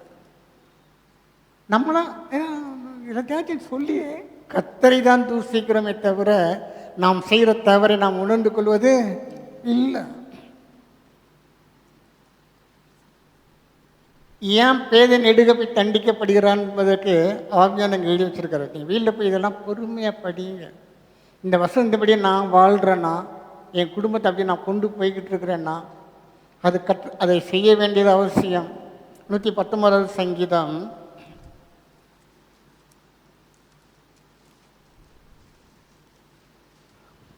119வது சங்கீதம் 130வது வசனத்தை வாசிப்போம். உம்முடைய வசனத்தின் பிரசித்தம் வெளிச்சம் தந்து பேதைகளை உணர்வுகளாக்கும். அங்கே நாம் பார்த்தோம், பேதைகளை ஞானிகளாய் மாற்றும். சத்தியத்தையும் அறிவீர்கள், சத்தியம் உங்களை விடுதலையாக்கும். நீங்கள் என் உபதேசத்தில் நிலைத்திருந்தால் சத்தியத்தையும் அறிவீர்கள், சத்தியம் உங்களை விடுதலையாக்கும். அங்கே பேதைகளை ஞானியாக்கியது இங்கே சொல்லப்பட்டிருக்கிறது.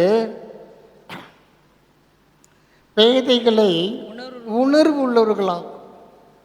காலில் ஒரு எறும்பு கடிச்சிச்சுன்னு வச்சுக்கோங்களேன், நம்மளை அறியாமலே நம்ம கை அங்கே போயிடுது. ஏன்னா சரீரத்தில் தேவன் அவிதமாக உணர்வுகளை வச்சுருக்கிறாரு. ஆனால் ஆவியில் நம்முடைய உணர்வுகளெல்லாம் எப்படி இருக்குன்னா மலிஞ்சு போயிருக்கு, ஒன்றும் செய்ய மாட்டேங்குது. பிசாசு குத்துன்னு குத்துனா கூட ஒன்றும் தெரிய மாட்டேங்குது. யார் அடிக்கிறா, ஏன் அடிக்கிறான், ஏன் பிசாசுக்கு நம்மளோட வாழ்க்கையில் உள்ளே நுழையுங்க, எப்படி அவன் உள்ளே வந்தான், எதுவுமே தெரியாது. உணர்வற்ற வாழ்க்கை. நம்முடைய வாழ்க்கையில் சத்தியத்தை படிக்கும் பொழுது இதெல்லாம் மைண்டில் வச்சு படிக்கணும். மற்ற புஸ்தகத்தை படிக்கிறதுக்கும் வேதத்தை படிக்கிறதுக்கும் நிறைய வித்தியாசம் இருக்குது. ஆவியானவர் இந்த பூமியில் கொடுக்கப்பட்ட நோக்கமே சகல சத்தியத்திற்குள்ளும் வழி நடத்தும்படியாகும். இயேசு கிறிஸ்து தான் சொன்னார், போய் ஒரு தேற்றவாளரை அனுப்புகிறேன், அவர் என்ன பண்ணுவார், முதலாவது அவர் செய்கிற காரியம் என்னதுமா, சகல சத்தியத்திற்குள்ளும் அவர்களை வழி நடத்துவார், கற்றுக் கொடுப்பார். நாம் கற்றுக்கொள்கிறவர்களாக இருக்க வேண்டும். இதில் என்ன போடப்பட்டிருக்குது, பேதைகளை உணர்வு உள்ளவர்களாக. ஆண்டோடைய பிரசங்கத்தில் அவர் என்ன செய்கிறார்னு பார்ப்போம். மத்தேயு சுவிசேஷம் 15வது அதிகாரம்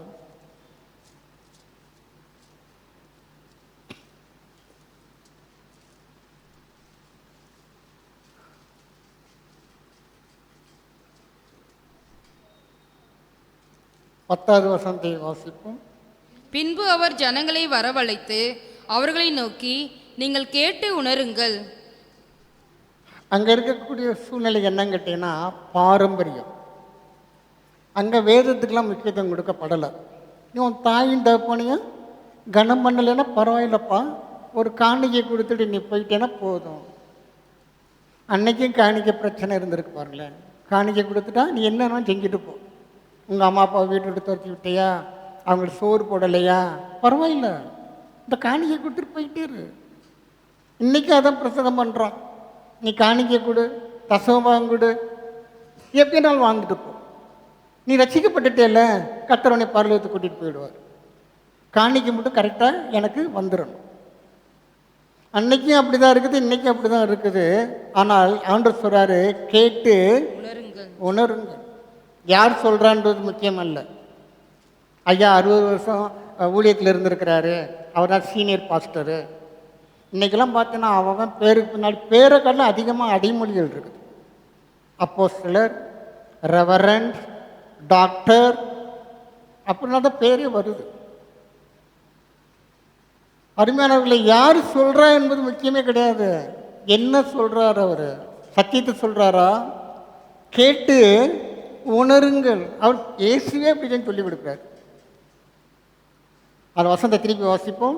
பின்பு அவர் ஜனங்களை வரவழைத்து அவர்களை நோக்கி, நீங்கள் கேட்டு உணருங்கள். கேட்டு உணருங்கள். பேதைகளை உணர்வுள்ளவர்களாக இருக்கும் இந்த சத்தியம். மத்தேயு சுவிசேஷம் 24வது அதிகாரம்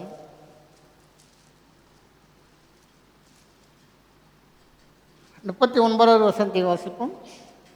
ஜலப்பிரளயம் வந்து அனைவரையும் வாரிக்கொண்டு போகும் மட்டும் உணராதிருந்தார்கள். அப்படியே மனுஷகுமாரர் வருங்காலத்திலும் நடக்கும். நோவா பிரசங்கம் பண்ணான், நீதியை குறித்து பிரசங்கம் பண்ணினா நோவா என்று வேறத்தை சொல்லப்பட்டிருக்கிறது. ஒரு ஜலப்பிரளயம் வரப்போது, இந்த தேசத்தில் வந்து அக்கிரமம் பெரிய போச்சு, கர்த்தர் எல்லாத்தையும் அழிக்க போகிறாரு, நான் ஒரு பேலை கட்டுறேன், நீங்கள்லாம் வந்தீங்கன்னா தப்பிச்சுக்கலாம். ஆனால் அன்றைய தினத்தில் ஜனங்கள் எப்படி உணர்வற்றவர்களாக இருந்தார்களோ, இன்றைக்கும் அப்படி தான், சமுதாயம் அப்படி தான் இருக்குது, சபையும் அப்படி தான் இருக்குது. ஒரு சேஞ்சும் கிடையாது. காரணம் என்னன்னு கேட்டீங்கன்னா, வசனம் உள்ளே போய் கிரியை செய்வதற்கு விட்டு கொடுப்பது கிடையாது. நம்மளே சில காரியங்களில் பிடிவாதமாக, வசனத்துக்கு விரோதமாக, நான் இப்படி தான் இருப்பேன். வசனத்துக்கு முற்றிலுமாக நம்மை ஒப்பு கொடுக்கும் பொழுது தான் வசனம் நம்மளை அது வேலை செய்யும். ஜலப்பிரளயம் வந்து அனைவரையும் வாரிக்கொண்டு போகும் மட்டும் அந்த கடைசி மூச்சு வரைக்கும் என் உணரவே இல்லை. இன்னி சிந்திக்கிறதுக்கு நேரமே கிடையாது. சமீபத்தில் வந்து வயநாடு சம்பவத்தை நம்ம எல்லாம் பார்த்தோம். அவங்கள அடுத்து என்ன நினைக்கிறதுக்குள்ள போயிட்டாங்க, உள்ளே போயிட்டாங்க. சான்ஸ் கிடைக்கல பாருங்களேன். யோசிக்கிற கூட நேரம் கிடையாது. அப்பா இயேசுவே அப்படி சொல்கிறது கூட வாய்ப்பு கிடைக்கல. நிறைய பேர் தூக்கத்திலே போயிட்டாங்க. அவங்களெல்லாம் வாய்ப்புகள் கர்த்தர் கொடுத்துருப்பார், நிச்சயம் கொடுத்துருப்பார். ஏன்னா தேவன் எல்லாரையும் நேசிக்கிறார். எல்லாருக்காக தம்முடைய குமாரனுடைய ரத்தத்தை சிந்த வைத்தார். எல்லாருக்காக தேவன் அக்கறை உள்ள தேவன், மனதுருக்கம் உள்ள தேவன். அதில் எத்தனை பேர் உண்மையாக கர்த்தருக்குள்ளாக இருந்தாங்களோ தெரியலை. ஆனால் நிச்சயமாக கர்த்தர் எனக்கு கொடுத்த அந்த உணர்வு என்னன்னா, அவங்களுக்கும் கர்த்தர் வாய்ப்பு கொடுத்துருப்பார். சோதோங்குமுறை பட்டணத்தை அழிக்க போகிறதுக்கு முன்பதாக அவரே வந்து செக் பண்ணுறாரு. வானோபரிந்து அவங்களுடைய அக்கிரமம் எட்டிருச்சு, ஆனாலும் கூட அழிக்கிறதுக்கு முன்பதாக நான் போய் பார்க்குறேன், அந்த ஜனங்கள் அப்படி தான் இருக்கிறாங்களான்றதை கன்ஃபார்ம் பண்ணிட்டு. துன்மார்க்கனுடைய மரணத்தை தேவன் விரும்புவது கிடையவே கிடையாது. அவன் மனம் திரும்பி ரட்சிக்கப்படணும், நித்திய ஜீவனுக்குள்ள அவன் வந்து சேரணும். அதுதான் தேவன் வரலாறாக நம்ம மத்தியில் வைக்கிற அவருடைய சித்தமே அதுதான். இதில் என்ன போடப்பட்டிருக்குது? அனைவரையும் மாறிக்கொண்டு போக மனுஷகுமாரன் வரும் காலத்திலும் நாம் கற்றுக்கொள்ள வேண்டியது, நம்மளை திருத்திக் கொள்ள வேண்டியது 2 தீமோத்தேயு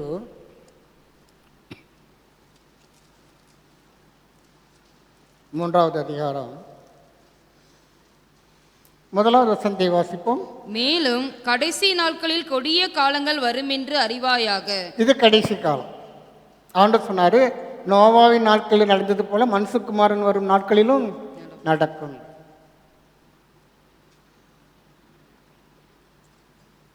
ஏழாவது வசனத்தை வாசிப்போம்.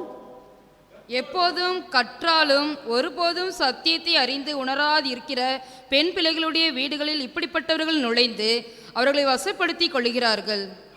எப்போதும் கற்றாலும், ஒருபோதும் சத்தியத்தை எப்போதும் படிச்சுட்டு தான் இருக்கிறாங்க, எப்போதும் கேட்டுட்டு தான் இருக்கிறாங்க, ஆனால் ஒருபோதும் உணராதவர்களா. அப்போ கற்றுக்கொண்டதுக்கு என்ன அர்த்தம்? நல்லா சாப்பிட்றான், ஆனால் நோஞ்சானா இருக்கான்னு வச்சுக்கலேன், அவனை பெற்றோர் என்ன சொல்லுவாங்க? நாங்களும் ஆக்கி கொடுத்து தான் பார்க்குறோம், இது நோஞ்சான், உடம்புல ஒட்ட மாட்டேன்னு. அப்படி தானே வருத்தப்படுறாங்க. இவனுக்கு எல்லாமே கொடுத்துட்டோம், எல்லா வகையான உணவும் உனக்கு கொடுத்தாச்சு, தேர மாட்டேன்றாங்க. என்ன போடப்பட்டிருக்கிறது? எப்போதும் கற்றாலும், எப்போ பார்த்தாலும் பைபிள் தான், எப்போ பார்த்தாலும் சிந்தனை, வேதம் வேதம் வேதம். ஆனால் ஒருபோதும் உணராதவர்களாக. அப்போ நம்ம கற்றுக்கொண்டோம் என்றால் அது உணர்வு உள்ளவர்களாக இருக்க வேண்டும். அதுதான் கற்றுக்கொண்டதுக்கு அடையாளம். இன்னைக்கு அதாவது இதில் போடப்பட்டிருக்குது, எப்போதும் கற்றாலும் ஒருபோதும் சத்தியத்தை அறிந்து உணராதவர் இருக்கிற பெண் பிள்ளைகள். பெண் பிள்ளைகளோட லிட்டரெல்லாம் பெண் பிள்ளைகளை அப்படி அல்ல, வேதாமத்தில் பெண் என்று ஒரு இடத்துல போட்டால் அது சபையை தான் குறிக்கும். பெண் ஸ்திரீ அப்படின்ற வார்த்தை சபையை குறிக்கிறது. இன்னைக்கு சபை எப்படி இருக்குதான், எப்போ பார்த்தாலும் படிக்கிறாங்க, ஆனால் ஒருபோதும் சத்தியத்தை உணராதவர்களா. வேதம் அப்படிதான் நம்ம பார்த்து எச்சரிப்பு கொடுக்குது, திருத்தி கொள்ளணும். நாம் உணர்வுள்ளவர்களை காணப்படணும், சென்சிட்டிவாக இருக்கணும். எப்போதும் கட்டுறாங்க, எப்போ பார்த்தாலும் படிக்கிறாங்கய்யா, எப்போ பார்த்தாலும் பிரசங்கம் கேட்குறாங்க. ஆனால் ஒருபோதும் சத்தியத்தை அறிந்து உணரவில்லை. இப்போ படித்ததுக்கு என்ன அர்த்தம்? இப்போ விழுது பிள்ளை படிக்குது, ஃபெயிலாக போயிட்டானா என்ன நம்ம என்ன பிள்ளையை பார்த்து சொல்லுவோம்? நீ என்ன ஒழுங்காக படிச்சியாடா? என்ன தர படித்த? பாடத்தை தான் படிச்சியா? உள்ளுக்குள்ளே வேறு எதுவும் படிச்சியா? என்ன பண்ணுன? பிள்ளை பார்க்கும்போதெல்லாம் படிக்கிறான், பரீட்சையில் ஃபெயிலாக போயிட்டா அப்போ என்ன அர்த்தம்? ஒழுங்காக படிக்கலை, படிக்க வேண்டிய முறையில் ஒழுங்காக படிக்கலை. என் உபதேசத்தில் நிலைத்திருந்தால் சத்தியத்தையும் அறிவீர்கள், சத்தியம் உங்களை விடுதலையாக்கும், நிச்சயமாக விடுதலையாக்கும். இதுக்காண்டி நீங்கள் உபவாசம்லாம் பண்ணி ஜெபிக்க வேண்டிய அவசியமே கிடையாது. வசனம் தன் வேலையை செய்ய ஆரம்பித்தது. விதையை போடுறோம், யாரும் அதை போய் தூக்கி விடுறதெல்லாம் கிடையாது, அதுவே பூமியை தொலைச்சிக்கிட்டு மேலே வந்துடுது. வசனமும் விதைக்கு ஒப்புமையாக சொல்லப்பட்டிருக்கிறது. இந்த வசனம் நம்முடைய இதயத்தில் விதைக்கப்பட்டிருக்குமானால் இது என்ன பண்ணிடும்? வளர்ந்து பலன் கொடுக்க ஆரம்பிச்சுடும்.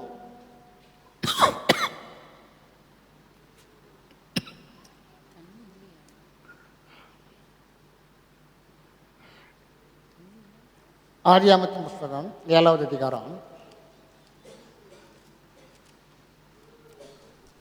1வது வசனத்தை வாசிப்போம். கர்த்தர் நோவாவை நோக்கி, நீயும் வீட்டார் அனைவரும் பேழைக்குள் பிரவேசியுங்கள், இந்த சந்ததியில் உன்னை எனக்கு முன்பாக நீதிமானாக கண்டேன். அந்த நாட்களில் ஆண்டவர் நீரினாலே முழு உலகத்தை அழித்தார். மனிதருடைய பாவம் பொல்லாததாக இருந்தது.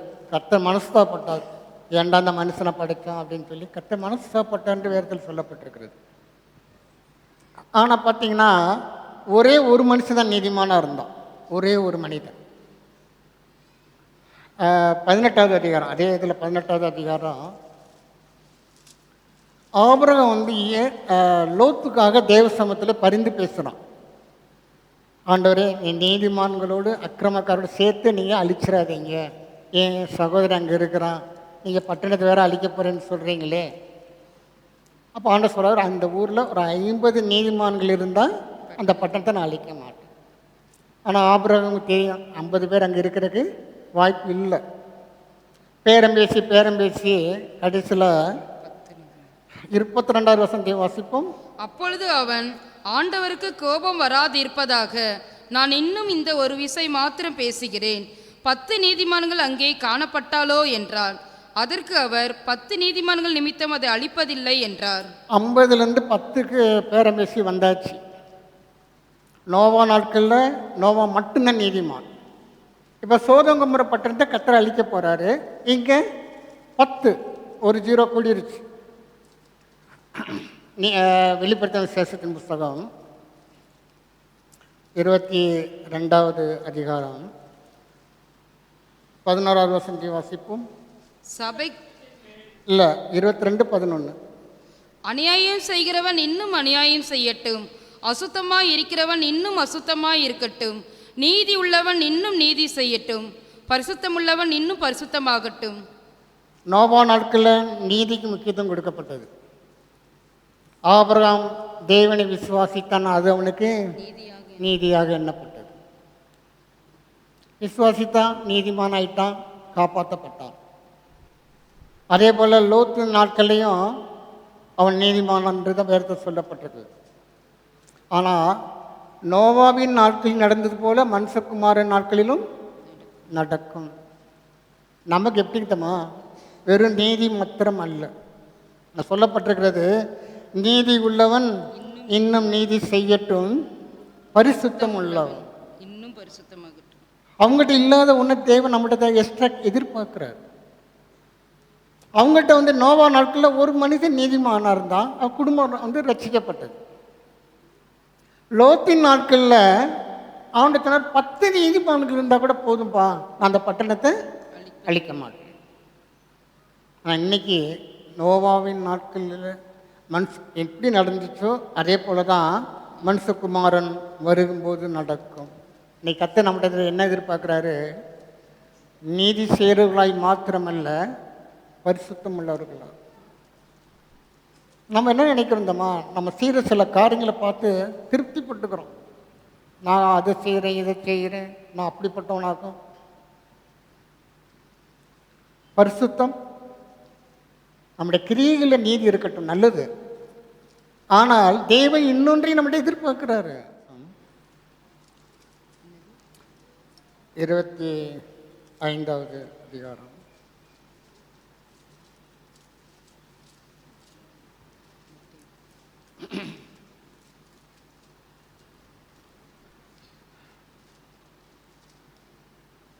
ரெண்டாவது வசனத்தை வாசிப்போம். அவர்கள் 5 பேர் புத்தி உள்ளவர்களும் 5 பேர் புத்தி இல்லாதவர்களுமாய் இருந்தார்கள். இவங்க பார்த்தீங்கன்னா ஆண்டோருடைய வருகை ஆயத்தமாகிற ஒரு 10 பேர் ஆண்டு உதாரணமாக சொல்கிறார். இதில் 5 பேர் புத்தி உள்ளவர்கள், 5 பேர் புத்தி இல்லாதவர்கள். எப்படி புத்தி உள்ளவங்கன்னு கேட்டிங்கன்னா 3வது வசனத்தை வாசிப்போம். புத்தி இல்லாதவர்கள் தங்கள் தீவெட்டிகளை எடுத்துக்கொண்டு போனார்கள், எண்ணெயையோ கூட கொண்டு போகவில்லை. அடுத்த வசனம். புத்தி உள்ளவர்கள் தங்கள் தீவெட்டிகளோடு கூட தங்கள் பாத்திரங்களில் எண்ணெயையும் கொண்டு போனார்கள். 2 பேருக்குள்ள வித்தியாசம் உங்களுக்கு புரியுதா? புத்தி இல்லாதவர்கள் தங்கள் தீவெட்டிகளை எடுத்துக்கொண்டு போனார்கள். புத்தி உள்ளவர்கள் தங்கள் தீவெட்டிகளோடும் கூட தங்கள் பாத்திரங்கள். இங்கே தங்கள் பாத்திரம் என்பது நம்முடைய லைஃப் குறிக்கிறது, நம்முடைய வாழ்க்கை. சங்கீதக்காரன் சொல்லாம பார்த்தீங்களா, என் ரட்சிப்பின் பாத்திரத்தை எடுத்துக்கொண்டு. பாத்திரம் என்பது நம்முடைய லைஃப்பை குறிக்கிறது. நம்ம லைஃப்பில் எப்படி இருக்கணுமா, பரிசுத்தம் இருக்க வேண்டும். இந்த எண்ணெய் எதை குறிக்கிறதுன்னு கேட்டீங்கன்னா பரிசுத்தத்தை குறிக்கிறது. அபிஷேகம், எண்ணெய் இதெல்லாம் வேதத்தில் பரிசுத்தத்துக்கு அடையாளமாக இருக்கிறது. ஏன்னா ஒரு வருஷம் பேசலாம்ல, ஒன்றும் பிரச்சனை இல்லைல்ல, நேரமாகல. யாத்ராமத்தி புஸ்தகம் அதில் ஒரு கை வச்சுக்கோங்க. நான் இந்த எப்படி ஆயில் எண்ணெய் எப்படி பரிசுத்தத்துக்கு அடையாளம் என்பதற்கு இங்கே ஆவியான எழுதி வச்சுக்கிறார். யாத்திராகம் 30வது அதிகாரம்.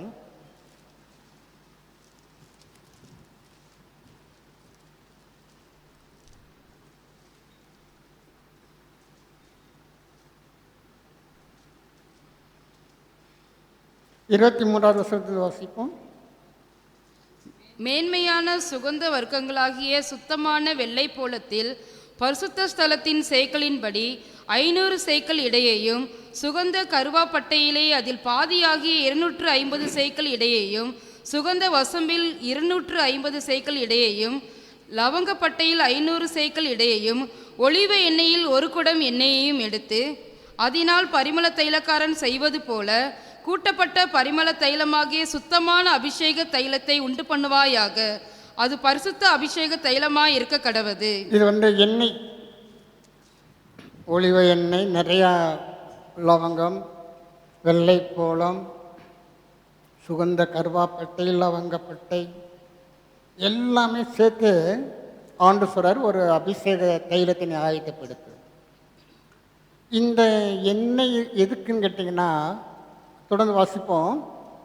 அதனாலே ஆசரிப்பு கூடாரத்தையும் சாட்சி பெட்டியையும் மேஜையையும் அதன் பனிமுட்டுகள் எல்லாவற்றையும் குத்து விளக்கையும் அதன் கருவிகளையும் தூப பீடத்தையும் தகன பலிபீடத்தையும் அதன் பனிமுட்டுகள் எல்லாவற்றையும் தொட்டியையும் அதன் பாதத்தையும் அபிஷேகம் பண்ணி அவைகள் மகா பரிசுத்தமாய் இருக்கும்படிக்கு அவைகளை பரிசுத்தப்படுத்துவாயாக. அவைகளை தொடுகிறதெல்லாம் பரிசுத்தமாய் இருக்கும். அவைகள் மகா பரிசுத்தமாய் இருக்கும்படிக்கு அவைகளை பரிசுத்தப்படுத்துவாயாக. இந்த எண்ணெய், அபிஷேகம் இது எல்லாமே நம்முடைய பரிசுத்தத்தை குறிக்கிறது. 5 பேர் என்ன பண்ணாங்க, தீவெட்டிகள் எடுத்துகிட்டு போனாங்க. ஆனால் அடுத்த 5 பேர், அந்த 4வது வசனம் மத்திய 25க்கு வந்துருங்க. புத்தியுள்ளவர்கள் தங்கள் தீவெட்டிகளோடும் கூட தங்கள் பாத்திரங்களில் எண்ணெயையும் கொண்டு போனார். நீதி செய்கிறவன் இன்னும் நீதி செய்யட்டும், பரிசுத்தமாயிருக்கிறவன் பரிசுத்தமாயிருக்கட்டும். நோவாவின் நாட்களில் நீதி தேவன் ஏற்றுக்கொண்டார். ஆனால் அங்கே பரிசுத்தம் இல்லாமல் இருந்தது. இப்படின்னு கேட்டிங்கன்னா, நோவா பேழைக்குள்ளே போகும்பொழுது நீதிமானாக தான் போனான். ஆனால் வெளியே வந்த பிறகு அவனுடைய பரிசுத்தம் வந்து இல்லை என்பதை அவனே நிரூபித்தான். அவன் என்ன பண்ணான்? திராட்சை தோட்டங்களை நட்டான். திராட்சை பழத்தை அந்த மதுவை குடித்து தன் வஸ்திரம் விலகி, ஒரு பரிசுத்தம் உள்ள மனுஷன் அப்படின்னா செய்ய மாட்டான். ஒரு அருவருப்பான காரியம், தன் பிள்ளைகள் முறையாக தன்னுடைய மருமக்கள் இருக்கிறாங்க, ஒரு பரிசுத்தமாக வாழ்கிற ஒரு மனிதனுக்குள்ளாக அந்த உணர்வு வரவே வராது. முதல்ல திராட்சை தோட்டம் பயிரிட்டிருக்கவே மாட்டோம். திராட்சை தோட்டத்தை பயிரிட்டது, அந்த பழரசத்தை குடித்தது என்னன்னு கேட்டிங்கன்னா, தேவன் ஆசீர்வதித்த நோவாவின் குடும்பத்தை அவனே சபித்தான். அது தேவனுடைய சித்தம் கிடையாது. பரிசுத்தம் என்பது எவ்வளோ முக்கியன்றதை நம்ம புரிந்து கொள்ளணும். அவன் நீதி உள்ளவன் தான். அதே மாதிரி லோத்தை எடுத்துக்கிட்டிங்கன்னா அவன் நீதிமான் தான், ஆனால் அவனுடைய சந்ததி பரிசுத்தம் இல்லை. அதனால தான் ஆண்டவர் சொல்கிறாரு, மனுஷகுமாரன் வரும் நாட்களில் அப்படியே நடக்கும். அதனால் நீதி செய்கிறவன் இன்னும் நீதி செஞ்சுக்கிட்டே இரு, பரிசுத்தமாக இருக்கிறவன் இன்னும் பரிசுத்தமாக இரு. ரெண்டு முக்கியம். நீ வெறும் தீவெட்டியை மட்டும் எடுத்துகிட்டு போய் ஒரு பிரயோஜனம் கிடையாது. தங்கள் பாத்திரங்களிலே எண்ணெயையும் கொண்டு போக வேண்டியது அவசியமாக இருக்கிறது. ஜாக்கிரதையாக. என்ன நடக்குன்னே சொல்ல முடியாது, என்னன்னா நடக்கலாம்.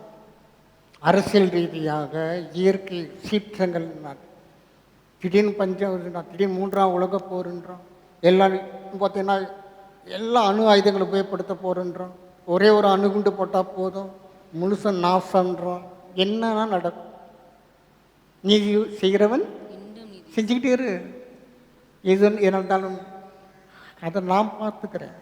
நீ நீதி செய்ய, நீ நீதி செஞ்சுக்கிட்டே இரு. பரிசுத்தமாக இருக்கிறையா, இன்னும் பரிசுத்தமாக இரு. நோவாவின் நாட்களில் உள்ள பிரச்சனை என்னதமா? உணர்வற்றவர்களாக இருந்தார்கள். உணர்வற்றவர்களாக. மனுஷகுமாரன் ஒரு நாட்டில் அப்படி தான் இருந்தது. எப்போதும் கற்றாலும் ஒருபோதும் சத்தியத்தை உணராதவர்களாக. சபை இன்னைக்கு அப்படி தான் இருக்கிறது. கேட்குற சத்தியம் எங்கே போகுதுன்னே தெரியல. இதுக்கு மேலே ஆவியனை என்ன தான் பண்ணுவார்னு தெரியல. கொடுக்கப்படுற சத்தியத்தை கேட்டு உணர்வடைந்து மனம் திரும்பலை என்றால், அடிக்கடி கடிந்து கொள்ளப்பட்டும் தன் பிடரியை கடினப்படுத்துகிறவனுக்கு அழிவு எப்படி வருமா? சடிதியிலே சகாயமின்றி. நல்ல நடக்கிற சம்பவங்களை நான் பார்க்குறீங்களா? பயங்கரமாக இருக்கிறது. கேட்கும்போது நமக்குள்ள உணர்வு வரணும். அதை தான் இன்னைக்கு இப்போ ஆவி அவங்களோட பேசி கொண்டு இருக்கிறார். கேட்டுட்டு நம்ம பாட்டு போயிட்டே இருக்கக்கூடாது. உணர்வுள்ளவர்களாக எப்போதும் கற்றாலும் ஒருபோதும் சத்தியத்தை உணராத கூட்டத்தில் நம்ம இருக்கவே கூடாது. ஜாக்கிரதை உள்ளவர்களாக, உணர்வு உள்ளவர்களாக. கத்து நம்மிடத்தில் என்ன எதிர்பார்க்க? நீதி செய்கிறவன் என்ன நீதி செய்யட்டும். அவன்கிட்ட கத்தரை அதை தான் எதிர்பார்த்தேன். போதும், எனக்கு இது போதும். நோவாவின் நாட்களில் நீதி உள்ளவனா இருக்கிறியா? போதும். லோத்தின் நாட்களில் 10 நீதிமானா? சரி போதும். ஆனால் இன்றைய தினத்தில் அவ்விதமாக அல்ல. தேவன் நீதி உள்ளவர்களாகவும் பரிசுத்தம் உள்ளவர்களாகவும் நம்ம இருக்கும்படியாக எதிர்பார்க்கிறார்.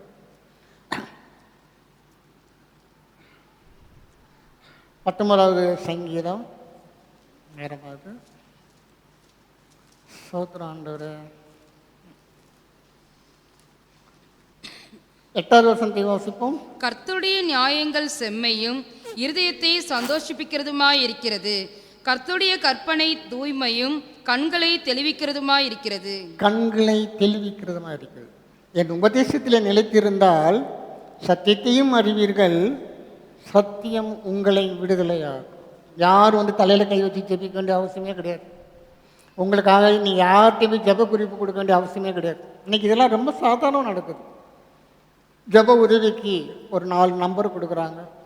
இமெயில் வேணுமா, போஸ்டல் வேணுமா, நீங்கள் ஜெபிக்காதீங்க, நாங்கள் ஜெபிக்கிறோம். பிசாசு அப்படியே நம்மளை தலைகளை மாற்றி வச்சுருக்கிறோம்.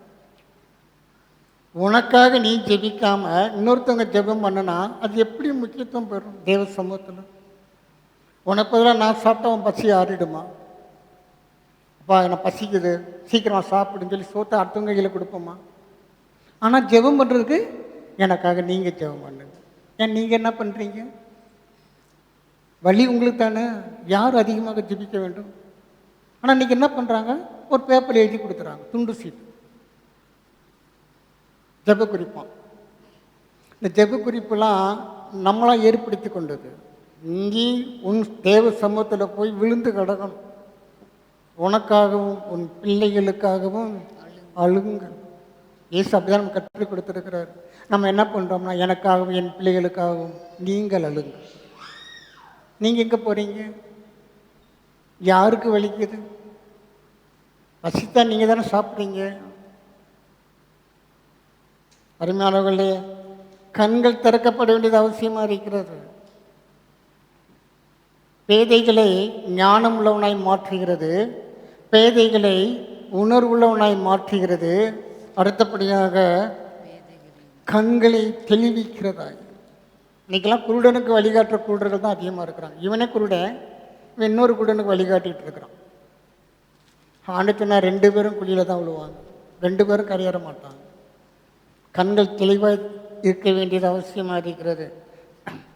நான் சீக்கிரம் முடிச்சுறேன். மத்திய சுவிசேஷம் 6வது அதிகாரம்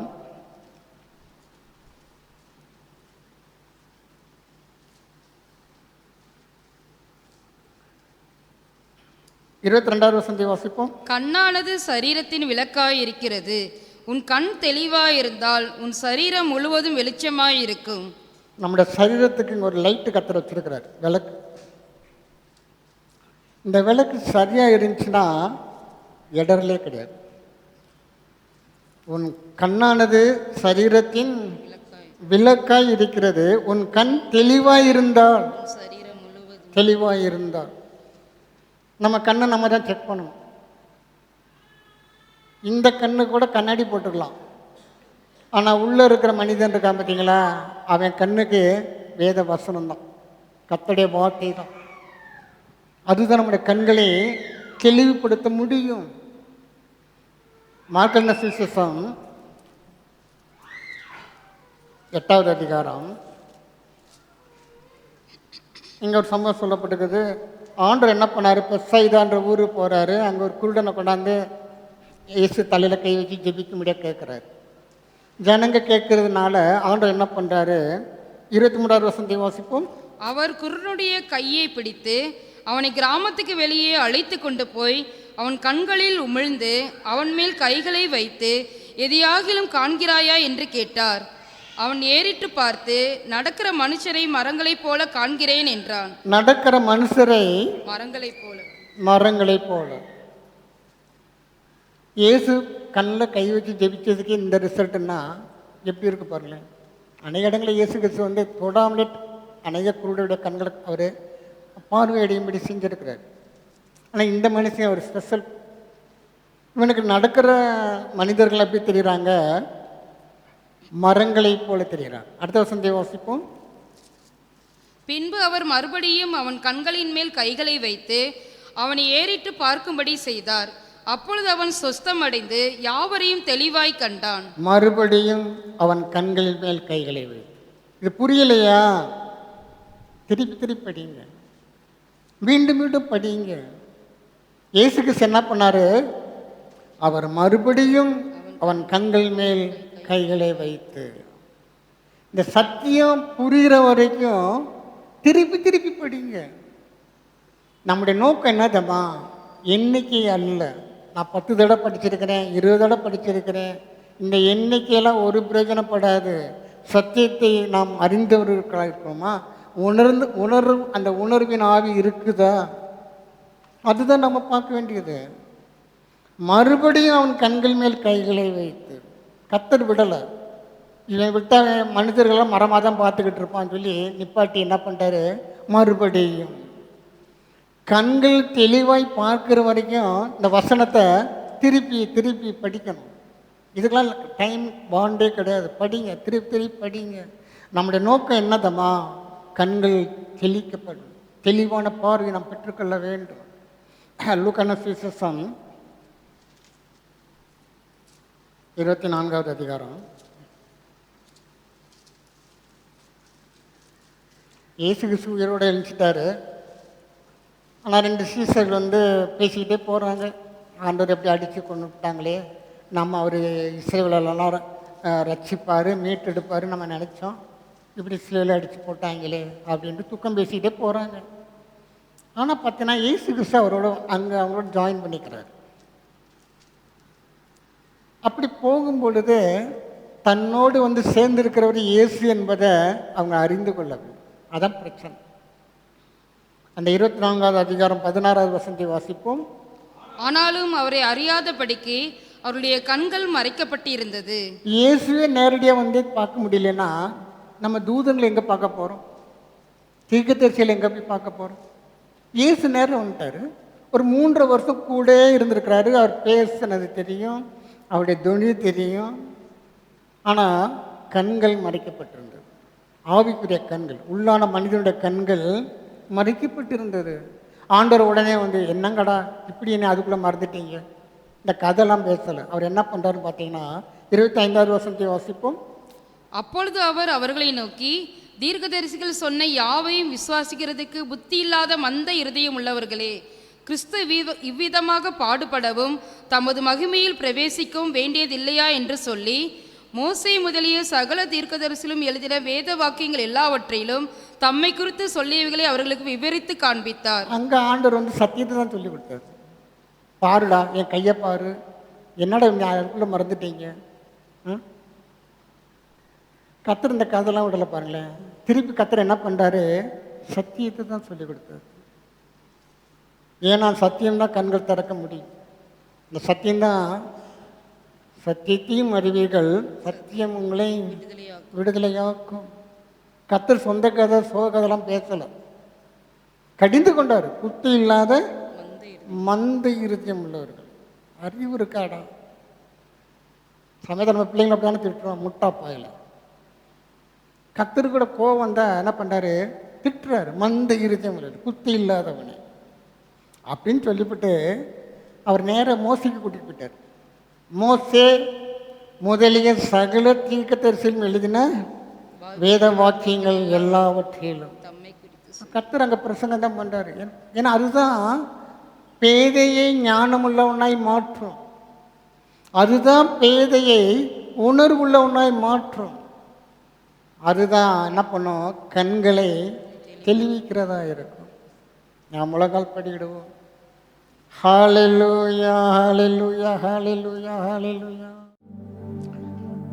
நோவாவின் நாட்களில் நடந்தது போல மனுஷகுமாரன் வரும் நாட்களில் நடக்கும். எப்போதும் கற்றாலும் ஒருபோதும் சத்தியத்தை உணராதிருக்கிற பெண் பிள்ளைகள் சபையை குறித்து சொல்லப்பட்டிருக்கிறது. நாம் அவிதமாய் இருக்கக்கூடாது.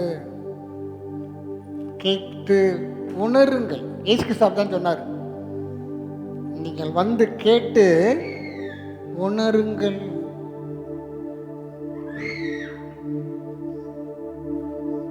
அந்த குருடன் என்ன பண்ணா, பார்க்குற மனிதர், பார்த்த மனிதர்கள் அவங்க எப்படி தெரிஞ்சாங்க? மரங்களை போல தெரிஞ்சாங்க. ஆனால் கத்தர் விடலை. திருப்பி அவன் கண்களை வச்சு மறுபடியும் தெளிவான பார்வையை பெறும்படியாக திருப்பி வேதத்தை படிங்க. இந்த சத்தியம் விடுதலையாக்குற வரைக்கும் படிங்க. என் உபதேசத்தில் நிலைத்திருந்த சத்தியத்தையும் அறிவீர்கள், சத்தியம் உங்களை விடுதலையாக்கும். யாரும் உங்கள் தலையில் கை வச்சு ஜெபிக்க வேண்டிய அவசியமே கிடையாது. நீங்கள் யாருக்கும் ஜெப குறிப்பு கொடுக்க வேண்டிய அவசியமே கிடையாது. சத்தியம் உங்களை விடுதலையாகும்.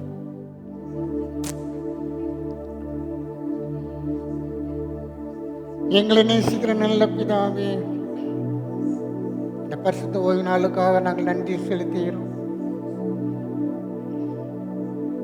உங்களுடைய பிரசன்னத்துக்காக நாங்கள் நன்றி செலுத்துகிறோம். எங்களையும் எங்கள் ஆராதனையும் தேவன் அங்கீகரித்தபடியால் ஸ்தோத்திரம். எங்கள் மத்தியிலே நீர் ஆசீர்வாடி கொண்டிருக்கிறதுக்காக ஸ்தோத்திரம்.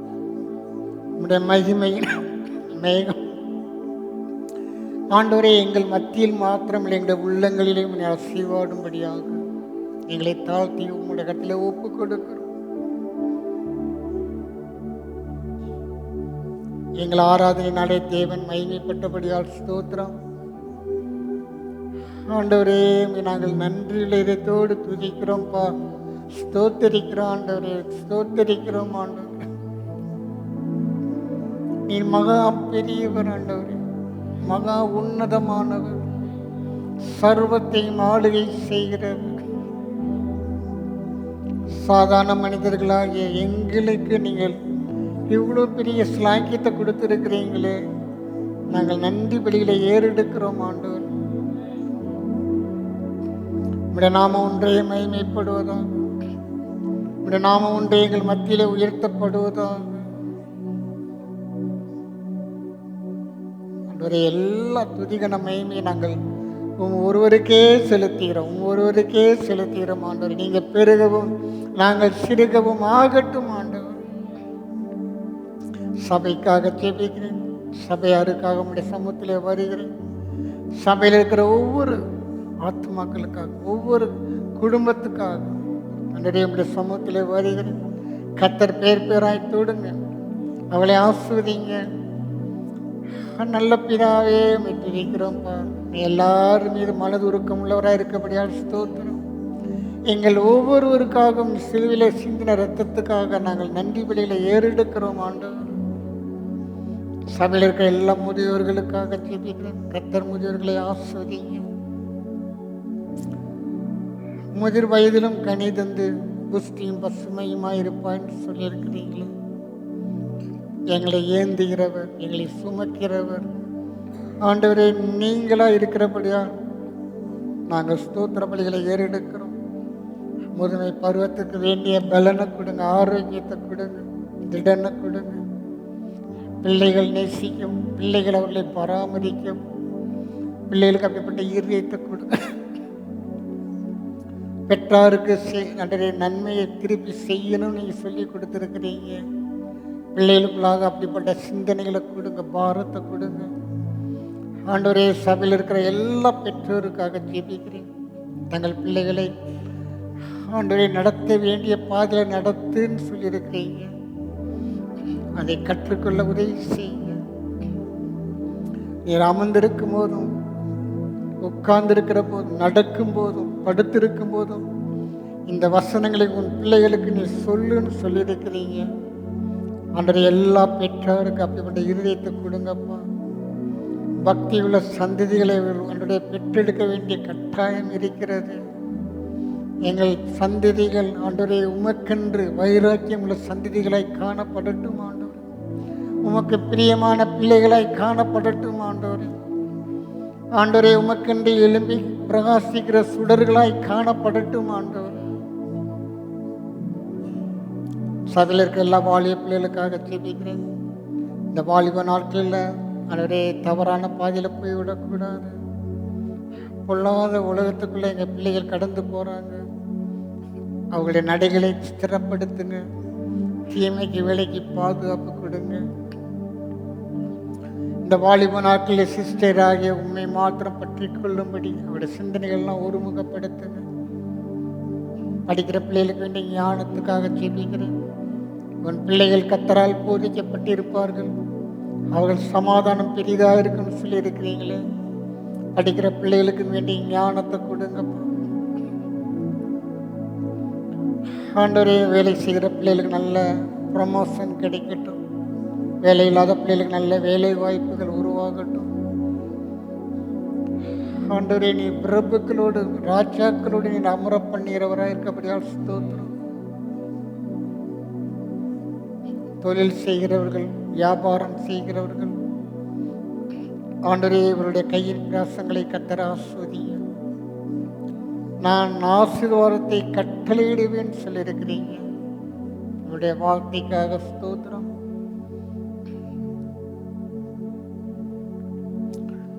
ஆண்டவரே மெத்துதிக்கிறோம்ப்பா.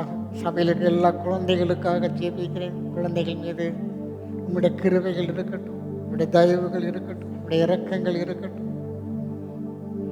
பிள்ளைகளை சத்துரு தொடாதபடிக்கு உங்களுடைய அக்னிமயமான பாதுகாப்புக்காக நாங்கள் ஜெபிக்கிறோம். ஞானத்திலும் வளத்திலும் மனுஷ தயவிலும் தேவ கிருபையிலும் வளர்ந்து விருத்தி அடையட்டும் ஆண்டவர். பிள்ளைகளுடைய சரீர சுகத்துக்காக, பலனுக்காக ஆண்டவரே, அவருடைய குழந்தைகளுடைய எல்லா ஆத்ம ரட்சிப்புக்காக நாங்கள் ஜெபிக்கிறோம் ஆண்டவர். குழந்தை பருவத்திலேயே உண்மை அறிகிற அறிவை கொடுங்க ஆண்டவரே.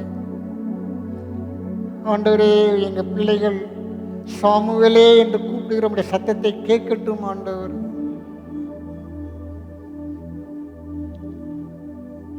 இசைக்கறி வாசிக்கிற பிள்ளைகளுக்காக ஸ்தோத்திரம். அவர் கொடுத்திருக்க தாளந்துக்காக ஸ்தோத்திரம். கத்திரவளை இன்னும் அதிக அளவில் மக்கென்று ஆண்டவரே எழும்பி பிரகாசிக்கட்டும். பாடகர் குழுவுக்காக ஸ்தோத்திரம். சபையிலே ஊழியம் செய்கிற ஒவ்வொரு ஊழியக்காரர்களுக்காக ஸ்தோத்திரம்.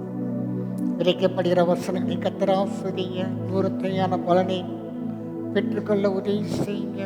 ஆத்துமாக்களை சபையிலே கொண்டு வந்து சேர்க்க வேண்டும் என்ற பாரத்தை பெற்றுக்கொள்ள உதவி செய்யுங்க. களஞ்சியங்களிலே சேருங்கள் சொல்லியிருக்கிறீங்களே ஆண்டவர். ஆண்டவரே, கோதுமை மணிகளெல்லாம் என் களஞ்சியத்திலே சேருங்கள் சொன்னீங்களே ஆண்டவர்.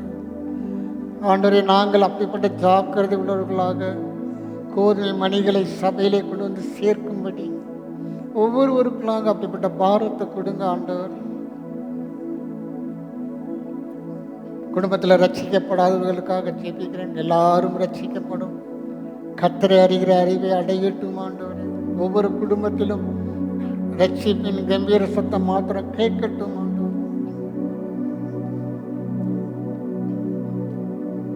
மீந்திருக்கிற இந்த அப்பத்துக்கும் திராட்சரசத்துக்கும் ஜனங்களுக்காக நாங்கள் ஒருமனப்படுகிறோம். ரட்சிக்கப்படுகிறவர்களை கர்த்தர் அனுதினமும் சபையிலே சேர்த்தார் என்று இருக்கிறதே ஆண்டு. இந்த வெற்றிடங்கள் எல்லாம் ஆத்துமாக்களாலே நிரப்பப்படுவதை நாங்கள் காணட்டும் ஆண்டவர். தடைகள் எல்லாம் இயேசுவின் நாமத்தினாலே நீங்கி போகட்டும். ஒருவரும் கூட்டக்கூடாதபடிக்கு திறக்கிற எங்கள் தெய்வமே, ஆத்துமாக்கள் சபைக்குள்ளாய் வருவதற்கு இருக்கிற தடைகள் எல்லாம் இயேசுவின் நாமத்தினாலே நாங்கள் கடிந்து அப்புறப்படுத்துகிறோம். ஆட்டுக்குட்டியான இரத்தத்தை நாங்கள் ஜனங்கள் மீது தெளிக்கிறோம் ஆண்டவர். சபையுடைய தேவைகளுக்காக ஜெபிக்கிறேன்.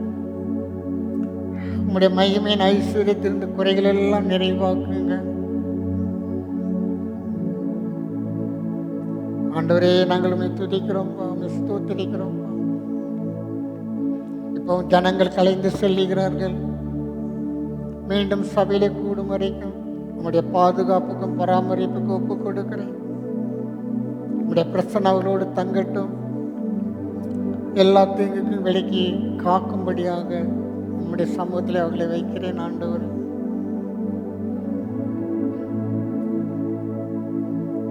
எல்லா துதி கன மகிமையை நாங்கள் ஒவ்வொருவருக்கே செலுத்துகிறோம். இயேசுவின் நாமத்தில் ஜெபிக்கிறோம் பிதாவே. என் ஆத்துமாவே கர்த்தரை ஸ்தோத்திரி. என் முழு உள்ளமே என் ஆத்துமாவே கர்த்தரை ஸ்தோத்திரி. அவர் செய்த சகல உபகாரங்களையும் மறவாதே. கர்த்தர் உன்னை ஆசீர்வதித்து உன்னை காக்க கடவர். கர்த்தர் தம்முடைய முகத்தை உன்மேல் பிரகாசிக்க பண்ணி உன்மேல் கிருபையாய் இருக்க கடவர்.